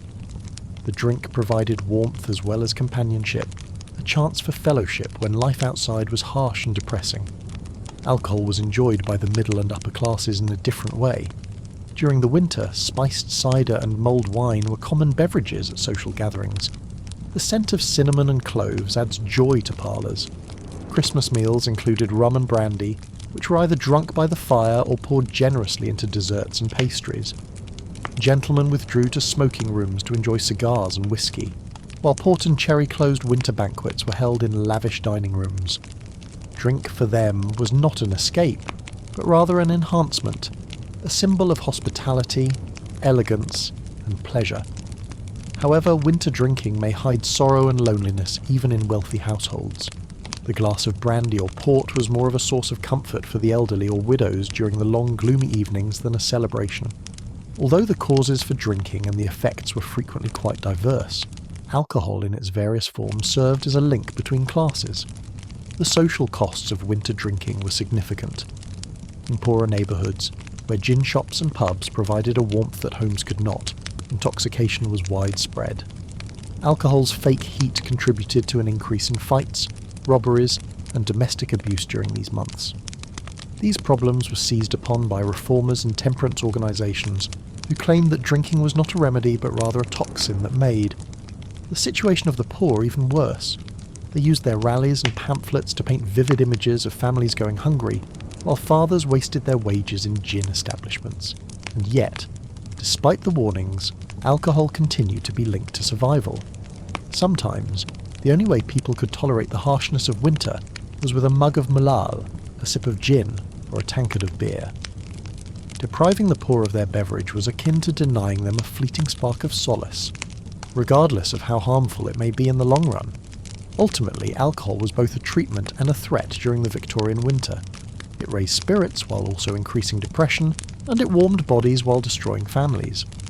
In Victorian London, it was both a sanctuary and a trap, reflecting the city itself and enticing the impoverished toward ruin, while also offering them life. Workhouse was one of the terms that inspired the most fear. These establishments, established under the Poor Law, were intended to offer help to those who were no longer able to care for themselves. However, they were deliberately severe, created more as a deterrent than as a refuge. The workhouse served as both a last resort and a form of retribution during the harsh winter months, when hunger intensified and the streets grew deadly. This was a cruel paradox, for those with no other alternative. Applications to enter the workhouses increased during the colder months. Families that had struggled to make ends meet by working odd jobs or street trading discovered they had no other choices. The cost of fuel and food increased at the same rate as wages decreased, and outdoor work was brought to a halt by snow and frost. Mothers carrying newborns, widows and the elderly waited outside the entrance, their breath clouding in the icy air as they anticipated being let in. The decision was obvious for most people: death from exposure and starvation, or the workhouse. The circumstances within were severe. Families were broken up, parents and children were separated, and husbands and wives were separated. They were each dispatched to a different ward, removing the solace of kinship at the time when it was most required. Men toiled in terrible conditions, breaking rocks or gathering oak, their hands chapped and blistered. Women would sew or wash laundry until their hands bled, frequently in rooms that were as chilly and damp as the streets outside. Children were also denied the warmth of family or the freedom of play, their little bodies bent over countless chores. The workhouse provided minimal and unadorned food. The prisoners' bowls were filled with thin, watery broth and bread, which provided them with sustenance but not much nutrition. Dormitories were frequently cold, even in the middle of winter due to fires that were either tiny or not well kept. Several inmates shivered through long nights, unable to sleep as the hallways echoed with coughs and screams because the blankets were sparse and rough. However, the workhouse provided a roof, food, and some kind of protection that the streets could not. Even if it wasn't pleasant, survival was at least attainable for those who got in. Though workhouses were always subject to strict discipline, they sometimes provided youngsters with education or skills training. The institution may mean the difference between an elderly person freezing in a doorway and experiencing another spring. Nevertheless, the shame was overwhelming. Being admitted to a workhouse was equivalent to being labelled as poor and a failure in the eyes of society. Until the very end, many people resisted, opting to beg, borrow, or even steal rather than give in to its barriers. Those who did enter frequently experienced shame for a long time after they left. Their dignity as well as their liberty were taken away from them. This brutality was exacerbated during the winter. The workhouse came to represent both society's generosity and its cruelty as the city itself appeared to turn against its poor. Yes, it served as a safety net, but it was one that was woven with barbs. It saved people's lives, but at the expense of their freedom, dignity, and frequently their family ties. The workhouse, a chilly reminder of Victorian values, stood in the frozen heart of London, representing the idea that only through labour should one be allowed to live, suffering, and the need for a balance between punishment and compassion. Winter was not merely endured by those within. Under supervision, Under control and under the crushing weight of hopelessness, it was tolerated. The workhouse was dreaded, but jail was feared even more. Victorian London's prisons were intended to discipline and rehabilitate via adversity, not just to confine inmates. The natural harshness of the season, however, made these establishments into sites of double punishment during the winter, increasing the severity of incarceration. For many inmates, the frost outside served as a silent partner to their inner misery. The cells were tiny, empty, and frequently unheated. The stone walls, like sponges, absorbed the cold and emitted a persistent, damp chill that lasted throughout the day and night. The prisoners slept on thin beds with thin blankets, and as the frost spread over the windows, their breath fogged in the air. The inmates coughed all night in the damp, their bodies weakened by the cold and poor food, while rats and lice flourished in the damp. Some people likened the winters in jail to an endless twilight, in which the darkness and coldness were oppressively suffocating. Food in winter prisons was monotonous and inadequate. The daily fare consisted of thin jurrel bread and the odd bowl of porridge, leaving inmates hungry and frail. The little energy provided by food was consumed by the hard labour, which went on regardless of the weather. In the frigid prison yards, prisoners either broke stones, carried loads in the frigid air, or turned heavy cranks until their hands blistered and bled. The snow transformed labour yards into dangerous mires of ice and slush, and chilly winds penetrated their flimsy attire. Particularly harsh during the winter months, isolation was a key component of Victorian prison reform. Prisoners who were kept in solitary confinement suffered the physical anguish of constant cold in addition to silence. With nothing but the screaming wind outside the walls to keep them company, many were overwhelmed by hopelessness, and their thoughts unravelled in the infinite gloom. The guards themselves displayed little compassion as they shivered in the chilly hallways. Nonetheless, the disparities in treatment between prisons were also brought to light by winter. Some more recent institutions made an effort to lessen the cold, with better apparel or little stoves, but these were minor comforts. With many prisoners packed into cells where disease spread quickly, conditions in older, overcrowded jails remained medieval. Tuberculosis, pneumonia, and influenza spread through the prison hallways, decimating a population that was already weakened by hunger and the cold. Winter punishment had a significant psychological impact. Christmas and other holidays highlighted the absence and loss. Prisoners celebrated the day with little else but an additional plate of GRL or a short church service, while families outside assembled for warmth and feasts. The contrast heightened the sensation of loneliness by reminding inmates that they were not included in the joy of winter. However, prison winters were usually unseen to society. Reformers believed that harsh conditions served as a needed deterrent, demonstrating that crime leads to misery. The season was one of worry and grief for the families of the incarcerated, as their loved ones disappeared behind frigid walls from which visits and communication were few. Serving time in prison during the winter was more than just that. It centred on enduring the punishment that nature heaped on men. Every day became a test of endurance as the frost permeated stone, bone, and spirit. Inmates kept track of the hours not only until they were released, but also until the first thaw, when the city outside served as a reminder that ice and misery had released their hold. They should be informed that the seasons continue to shift even when they are enslaved. Winter was regarded by the aristocracy of Victorian London as a time for fun, style and exhibition, while the city's lower classes shivered in damp tenements and begged for scraps. Raging fires, lavish meals and dazzling social events shielded the affluent elite from the hardships of frost and fog. Winter was not a time of survival for them. It served as a backdrop for extravagance and showmanship. The aristocrats' houses became havens of warmth, notably those in London's affluent neighbourhoods like Mayfair and Belgravia. Wood and coal were burnt in plenty, filling big drawing rooms with warmth.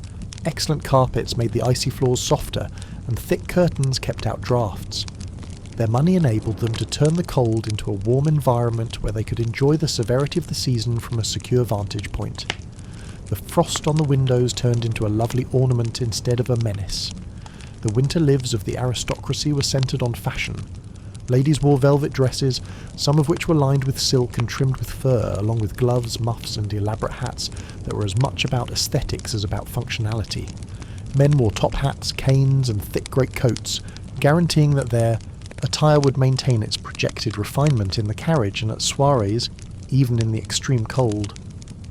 During these months, tailors and dressmakers prospered as they created garments appropriate for the weather to update people's wardrobes. In the winter, the aristocracy's social calendar became more active.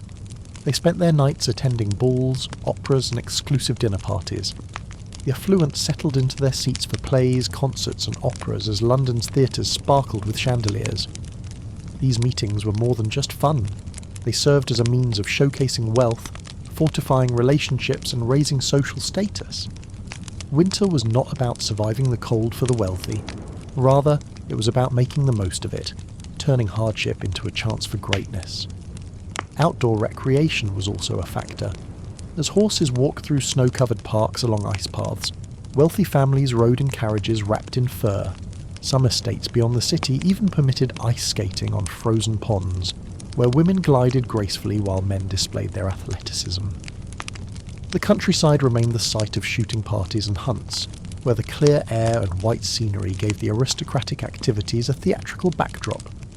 Christmas and other holidays became extravagant occasions.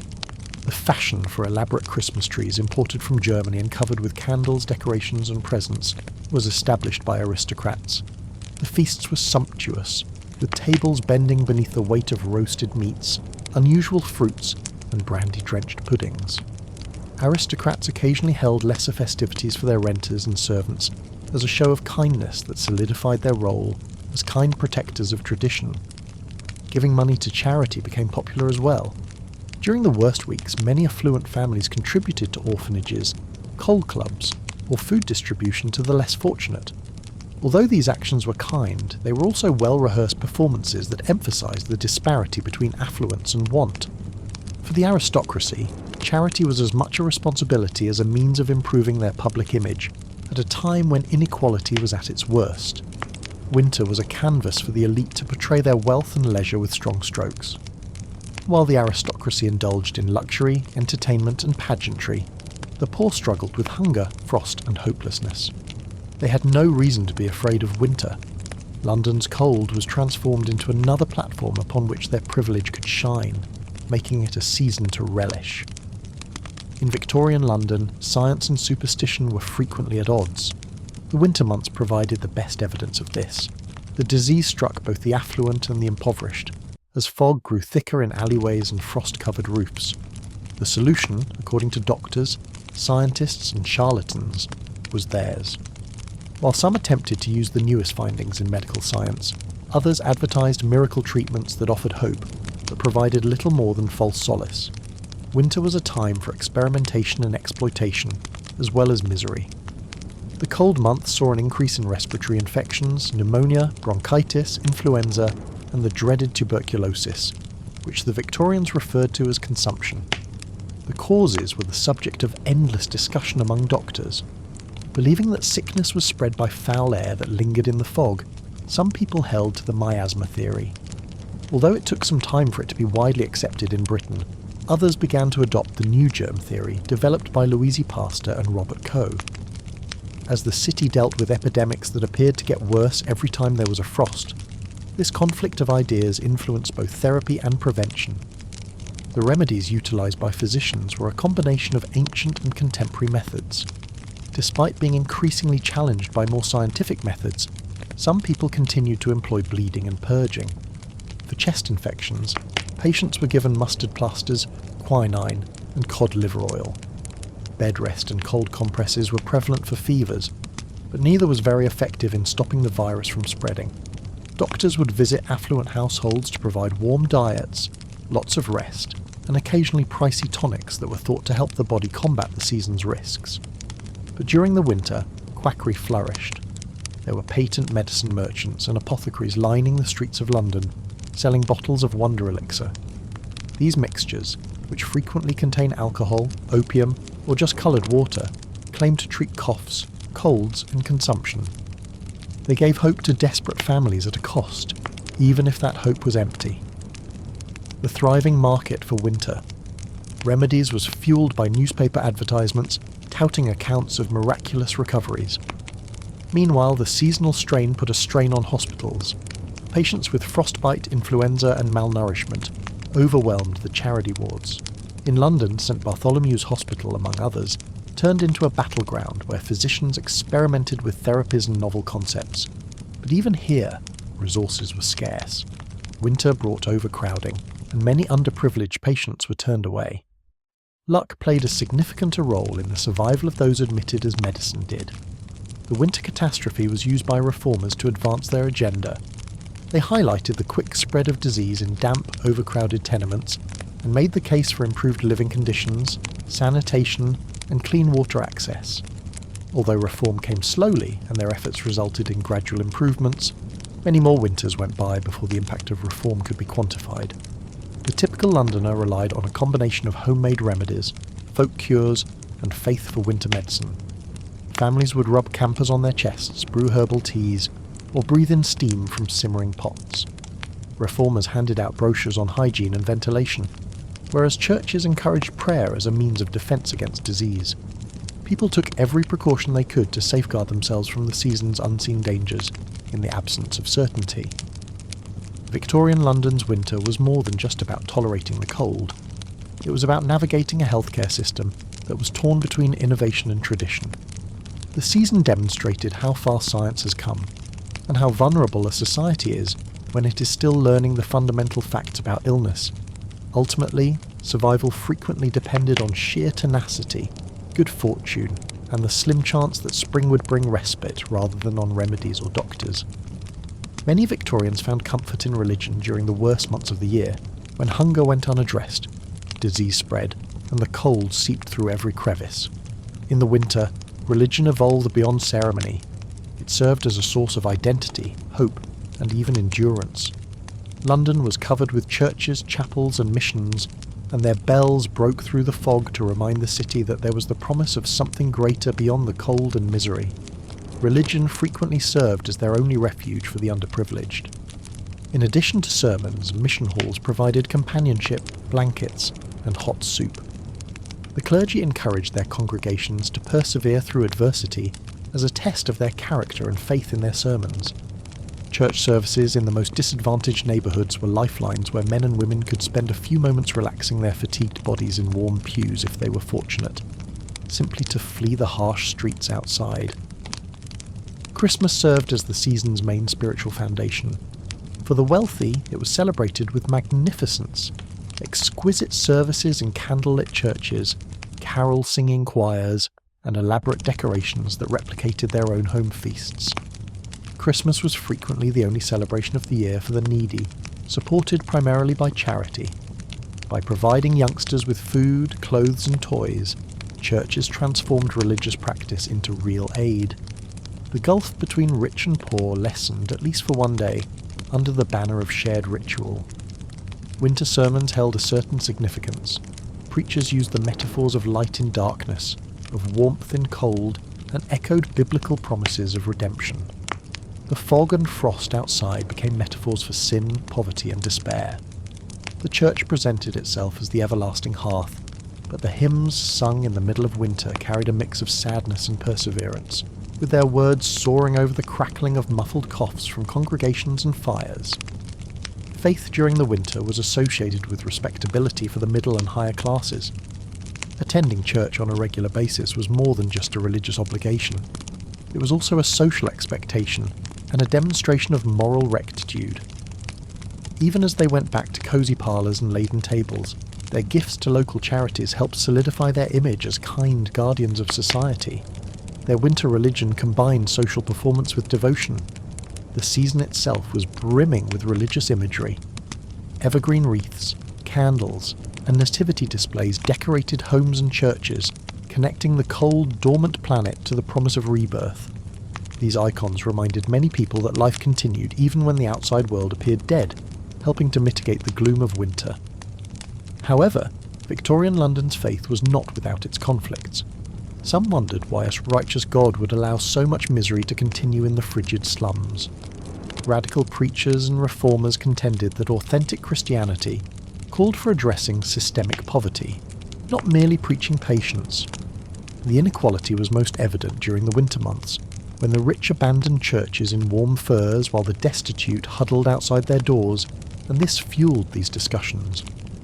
Nevertheless, faith in winter served as an anchor for many Londoners during stormy times.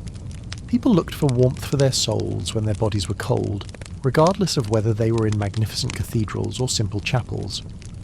Religion wasn't always able to give bread or coal, but it did give meaning, solace, and the fortitude to live through another day until spring arrived. Winter evenings fell over Victorian London like a thick blanket as the sun sank below the horizon. The streets of the city were transformed into a universe of their own by the early arrival of darkness, frequently occurring before the conclusion of the workday. London was congested, noisy, and depressing during the day. However, at night, it became something more frightening, simultaneously living and dangerous. Even the closest lamppost was hidden by the dense fog that combined with the wet winter air. As shadows flickered in and out of view, horse-drawn carriages rumbled by. It was a surrender to the unknown to stroll the streets after night. The wide avenues were alive with a very different kind of activity, while the narrow streets, which were already claustrophobic, appeared to go on forever into the darkness. By the light of their lanterns, street vendors sold cups of weak coffee, hot potatoes, and roasted chestnuts to the weary and famished. Their shouts mingled with the clatter of boots and the crack of whips from carriage drivers, piercing the nighttime air. Their voices were high-pitched and urgent as they ran between groups of people, selling matches or newspapers. They didn't find any relief from their work in the darkness. It was nothing but another step in the struggle to live. However, the night was not just a time for hard work, it was also a time for risk. Pickpockets were able to sneak through throngs of individuals wrapped in thick layers of outerwear since the chaos made them undetectable. Prostitutes, the majority of whom were young and in need, called out passers-by from alleyways, their bodies partially obscured by the fog. Drunken fights erupted from pubs, with the thuds of fists and curses resonating throughout the night. Even with their lanterns and truncheons, the police struggled to maintain order in the labyrinth of London's winter streets. The night was frequently endured outside for the underprivileged. Homeless people sought warmth by huddling in front of doors, under bridges, or close to market booths. Frost occasionally took lives silently in the shadows, unnoticed until the morning, while the harsh wind made sleep a nightmare. The city's nighttime, in their opinion, was a gauntlet of hunger, cold and dread rather than an experience. Nevertheless, the winter evenings had a peculiar charm. The light from gas lamps danced over the damp cobblestones, creating reflections that resembled molten gold. The city had an atmosphere that was both vibrant and surreal, where the boundary between reality and fantasy was unclear, and the far-off church bells chimed somberly through the fog. These nights served as the inspiration for tales of mystery, horror, and awe for authors, artists, and viewers. London displayed its two sides in the winter gloom, simultaneously a place of opportunity and risk, with laughter ringing out of bars and silence permeating the streets. The city never stopped beating, even though it was doubtful if one could live after sunset. London's essence, raw, unrelenting and indelible, could be felt throughout the winter night. Light, or the lack of it, changed the face of Victorian London's winter streets. The days were brief, and by the late afternoon, the metropolis was shrouded in darkness. Although the gas lamps flickered to life, their hazy light never completely dissipated the fog. This light was seen by many as a wonder of contemporary advancement. It merely increased the strangeness of London at night for some individuals. The light was absorbed by the thick yellow fog, which was laden with soot, producing unusual halos that warped perception. Figures appeared and disappeared in a flash. At night, strolling through the streets felt like navigating a dream or a nightmare. Criminals utilised this half-light, which was hidden in alleyways and blended into the haze, until the very moment they attacked. Pea supers were discussed by upstanding citizens who expressed their dread of them. When it was so difficult to see, one could hardly see a hand held out in front. Gaslighting allowed the affluent to go out in the evening to theatres, concerts, and soirees. However, it merely increased the length of the hours of danger for the less fortunate. The night economy was dominated by beggars, thieves, and prostitutes, who depended on the shadows to conduct their business. With lanterns in hand, police officers patrolled, their boots making an echo on the smooth cobblestones. However, the fog frequently engulfed them as well. The city had a peculiar dual identity thanks to gaslight. It represented the advancement of modern society, with science overcoming darkness. However, it also heightened the sense of danger in winter, transforming London into a city of silhouettes and whispers. This interplay of light and shadow influenced the pace of urban life in winter, when evenings were lengthy, half-lit, half-hidden. London in the winter-time was merciless at night, even if it was cruel throughout the day. The city's streets turned into a stage for misery, where crime and survival frequently mixed into the same act. The winter forced many people to make decisions they might never have made during the warmer months. The frigid streets showed no remorse, fires burned low, and hunger was disregarded. Only the temptation of theft, deception, or violence as a means to endure. Pickpockets were everywhere, and their trade was facilitated by thick coats, gloves, and mufflers, which made it harder for victims to notice a light touch. With amazing rapidity, agile fingers stole purses, watches, and handkerchiefs in busy marketplaces, or on the foggy streets of Cheapside and Whitechapel. Children, some as young as 8 or 9, were taught to join gangs and move among crowds like shadows. For them, stealing was a necessity for survival, not merely a prank, particularly when a stolen loaf of bread or a few cents might make the difference between a meal and another night of hunger. Additionally, there was a rise in burglary during the winter.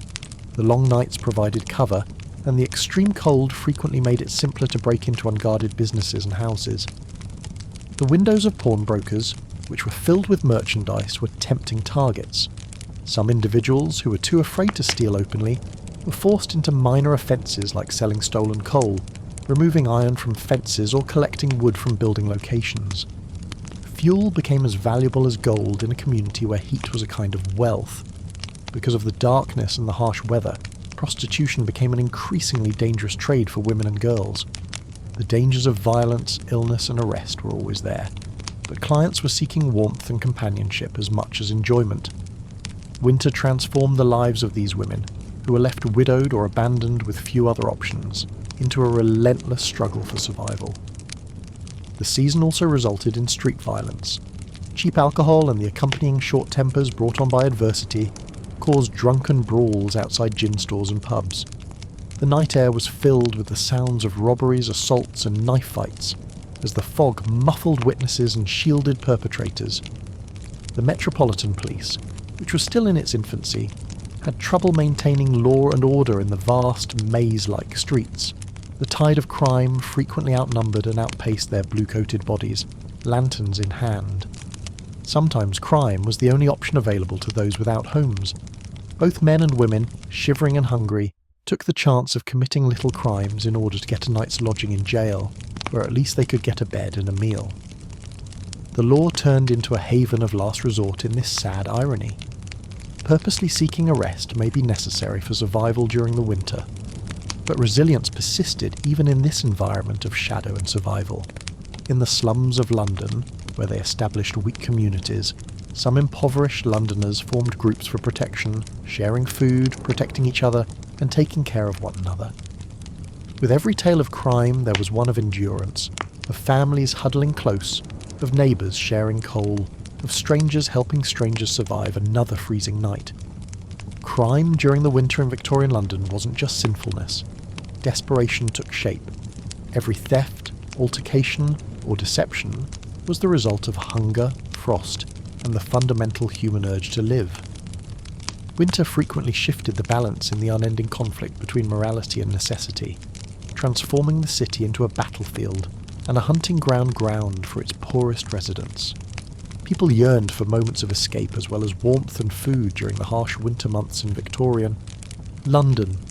The fog, frost, and hunger knocking at the door could be forgotten, if only for a few hours, with entertainment becoming a lifeline. Londoners were able to experience moments of happiness, imagination, and amusement in theatres, concert halls, penny gaffes, and even from street artists. The remedy for the chilly and long nights, the season saw the West End's magnificent theatres flourish. Winter was the time for the middle and upper classes to wear their best clothes and go to operas, plays, and ballets. Orchestras grew louder, Velvet curtains rose to reveal dramas that transported viewers to far-off places or ignited their emotions, and gas chandeliers sparkled. Italian operas, Shakespearean revivals, and magnificent Christmas pantomimes that combined tradition with spectacle were common fare. In addition to trying people's resistance to fog and frost, the winter in Victorian London put a strain on the food supply that kept the city running. The advent of frozen ground and icy winds changed marketplaces, kitchens and dinner tables in every class, with more than 2 million people to feed. Food served as a reflection of survival as well as a need, highlighting the gap between the wealthy well-fed and the impoverished hungry. The centre of the city's food supply was concentrated in markets like Billingsgate, Smithfield and Covent Garden.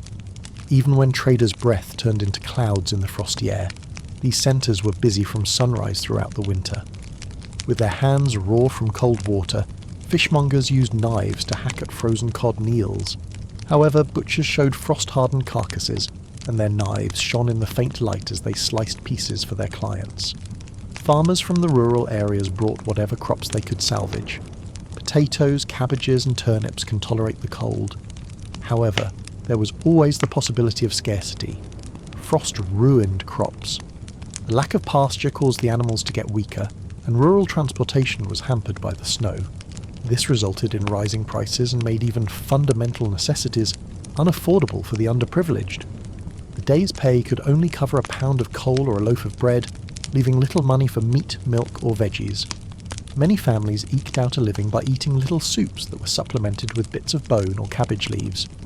Roasted chestnuts, hot potatoes and wheat coffee cups were sold by street vendors. Not nutritious, but inexpensive, filling and comforting. The fight for the working classes was not only about availability, but also about conservation. Meat deteriorated rapidly without reliable refrigeration, unless it was salted or smoked. Ironically, the cold occasionally aided in the winter, but it also made kitchens more difficult to run. Fuel was too valuable to waste, and the fires utilised for cooking also had to provide heat for the house.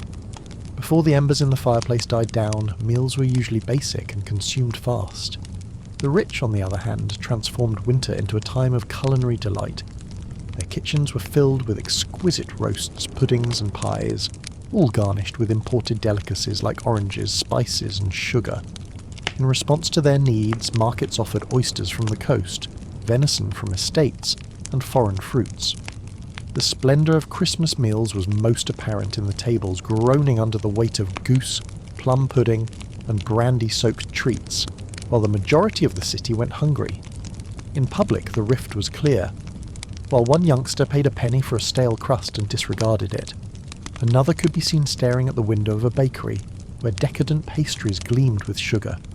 The aromas of cooking meat from taverns wafted into streets, where the underprivileged gathered, shivering with hunger. Winter meals provided more than simply nutrition. Inequality was inscribed on every table and storefront as a sign. Reformers and non-profits attempted to close the divide. Churches handed out bread and coal during Christmas, and soup kitchens dished out watery broths to the needy. Penny meals were made possible by charitable donors, at least somewhere where kids could rely on having at least one hot meal. But the demand always exceeded the supply. For many people, hunger was as much a part of winter as coughs or frostbite. As a result, the food in winter London was more about what people couldn't eat than about what they could. The tale told by the markets was of a city split, with wealth for some and poverty for others, and the most salient lesson from Victorian survival was found in that split. Women bore the greatest burden of winter in Victorian London if it was a trial. They were the invisible stewards of survival, protecting families from the worst, of the season's brutality, making every cent count and feeding every fire.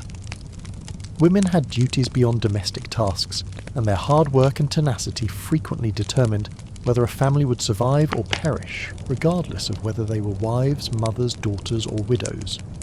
During the cold months, every hardship was amplified for working-class women.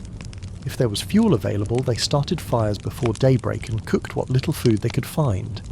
Even if it meant dipping hands into frigid water, washing laundry was still necessary, and water had to be obtained from public pumps, sometimes in the harsh cold. Blankets were shared to prevent the family from shivering throughout the night, and children's clothing was repeatedly patched.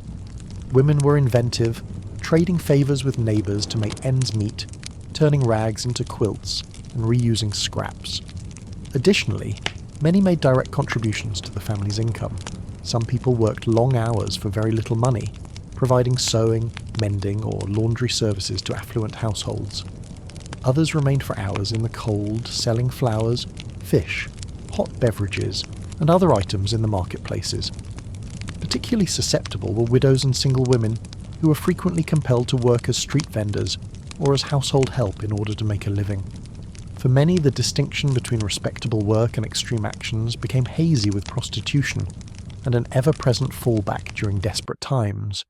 The difficulties that middle-class women encountered were distinct. They were accountable for upholding appearances, even though they had more resources. It took ongoing work to organise meals that conveyed respectability, maintain household warmth and hospitality, and manage servants. Women were anticipated to manage the household's protection against winter's bite, even with assistance, by doing everything from planning coal shipments to organising holiday parties. As a result, their labour, though still physically taxing, became more about social performance than about survival. Despite not having to perform any physical labour, wealthy women remained important to winter traditions. They oversaw charitable endeavours, entertained guests in cosy drawing rooms, and instructed staff on how to adorn houses for the holiday season. Many aristocratic women helped the poor by giving out coal, food, and blankets as part of their seasonal philanthropic responsibilities. Although these actions mitigated some of the effects of inequality, they also strengthened the social order by portraying the affluent as paragons of virtue and kindness. But during the winter, women's resilience stood out in every class. When men were unemployed, ill, or absent, they maintained families together, cared for the ill, and adjusted to scarcity as the silent strategists of survival. Their labour and creativity frequently determined the pace of winter life in both tenements and mansions. The winter was at its worst for people who didn't have this kind of help. Men who were alone, orphaned youngsters, or widowers sometimes fared worse because they lacked the stabilising influence of women's employment. This absence made it evident how crucial women were to the strategies used to survive the season. Women's contributions were essential in Victorian London, even if they were seldom acknowledged in the icy streets. A woman's efforts and sacrifices kept hope alive behind every flickering fire, every warm meal, and every kid wrapped up against the cold. The brutal winters of the time would have been completely unbearable without them. Children experienced the harshness of a Victorian winter more acutely than anybody else. They were the most susceptible to cold, hunger, and illness because they were small, weak, and frequently undernourished.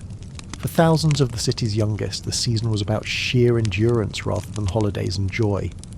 Additionally, it turned out to be a battle that far too many people lost. The children of the poor frequently started working at a young age, when others may have still been playing. Selling matches, newspapers, or flowers on the street in the winter required walking barefoot or in old boots through ice and slush. They could hardly hold their wares in their frost-numbed fingers, and they went back to their lodging house or home with little to eat when they didn't sell enough. 2 or 3 siblings had to share a thin blanket in many of the damp, unheated bedrooms. Frostbite and chilblains were prevalent, leaving scars that persisted for life. Schools, if they existed for the working poor, provided only a little relief. Winter frequently saw a decline in attendance as youngsters were required to work and bring home a few cents for their families.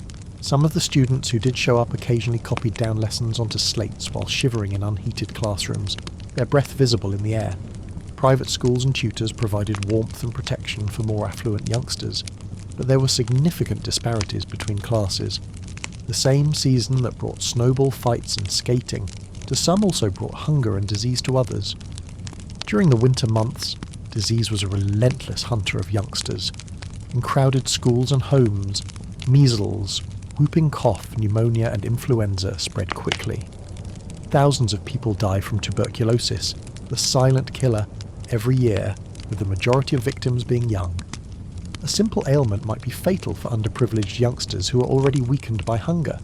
Church cemeteries were filled with miniature coffins, a stark reminder of how vulnerable children are, while hospitals were overflowing throughout the winter. However, children also demonstrated resiliency. When the snow arrived, they built rudimentary snowmen in the streets, or used pieces of wood to slide down icy hillsides. Moments of happiness carved out from harsh environments were their fleeting laughter that echoed through streets and courtyards. With churches, charities, and occasionally strangers offering little presents, sweets, or warm meals, Christmas was many people's fondest recollection of winter. Even during the worst times of the year, these acts of compassion provided kids with brief glimpses of amazement. Winter was usually remembered fondly by kids from the middle and upper classes. They drank warm milk next to crackling fires, got toys and books as Christmas gifts, and skated on ice ponds in the parks. Although they resided in the same city, their existence appeared to be very different from that of the slum population. The harsh inequality exposed by winter was made clear by this comparison. The tale of youngsters in Victorian winter is one of extremes: happiness in adversity, tenacity in the face of overwhelming challenges. Their hardships demonstrated the constraints of philanthropy, the shortcomings of society, and the tenacity of youth. Even in the coldest streets, the sound of children's laughter cut through the ice, a delicate sign of life in a city suffocated by the harsh winters. For the working poor, winter was a season of constant hardship, while the middle class saw it as a challenge to their frugality and respectability, and the wealthy saw it as a bother. They were the foundation of London's economy. Factory workers toil in smoke-filled chambers, builders work on half-frozen scaffolds, coasters sell products in the streets, and dockers unload ships. However, their already meagre existence became worse in the winter. Those employed outside were the hardest hit. Dock workers stood for hours in the freezing wind that came off the Thames, their hands bleeding and cracked, their clothing drenched with rain and sleet, and their bodies shivering. Many people caught chills that developed into fatal pneumonia, and their boots rotted from the moisture. On icy beams, or worse, on water, builders and sailors struggled to maintain their balance.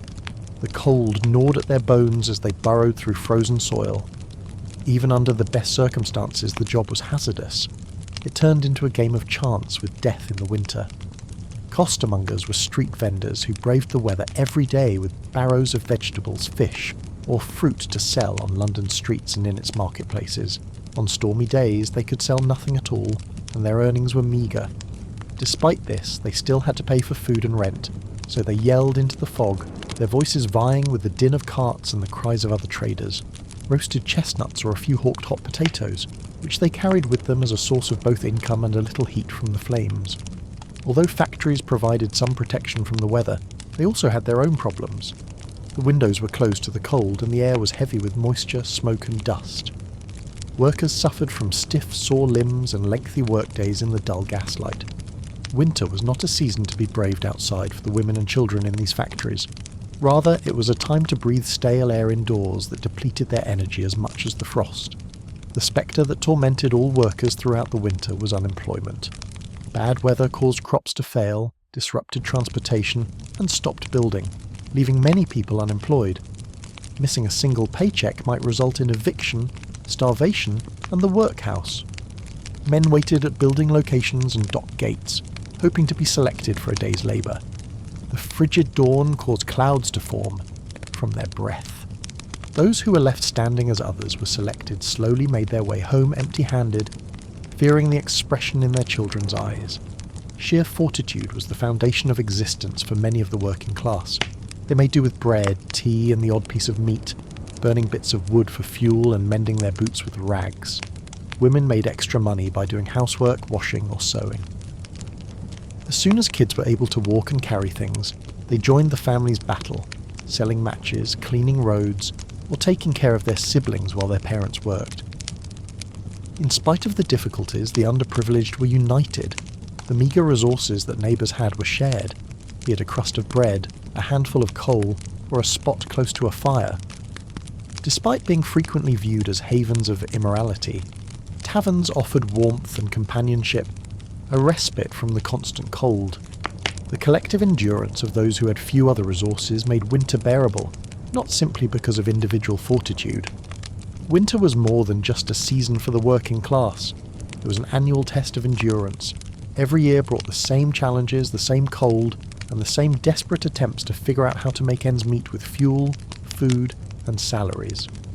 But in enduring it, they gave London its unique character of resilience, obstinacy, and unbreakable strength, even when faced with the worst of nature's challenges.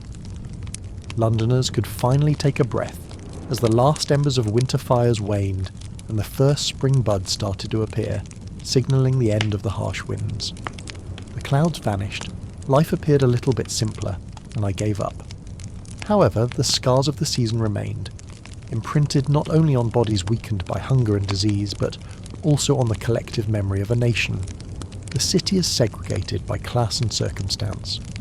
Winter had been a time of hardship for the affluent, tempered by sumptuous fare, blazing fires, and opulent amusements. The majority of them exited their drawing rooms unharmed, their only sufferings being travel delays or the annoyance of fog clinging to their nice attire. It had been a test of ingenuity for the middle classes, as they had to manage their finances and reputation, while maintaining a warm home and a healthy family. However, winter relentlessly preyed on the poor, taking lives, eating up incomes, and breaking up or dispersing families. Inequality was brought to light in its worst form by the season. One might pass a house that is ablaze with light and warmth, but suddenly turn a corner and see a family shivering at the front door. Families in Whitechapel were hungry because of the same snow that thrilled kids in Kensington Gardens. The gulf between those who had too much and those who had practically nothing was laid bare by winter, which brought out the harsh boundaries of Victorian society. Despite this brutality, there was remarkable perseverance.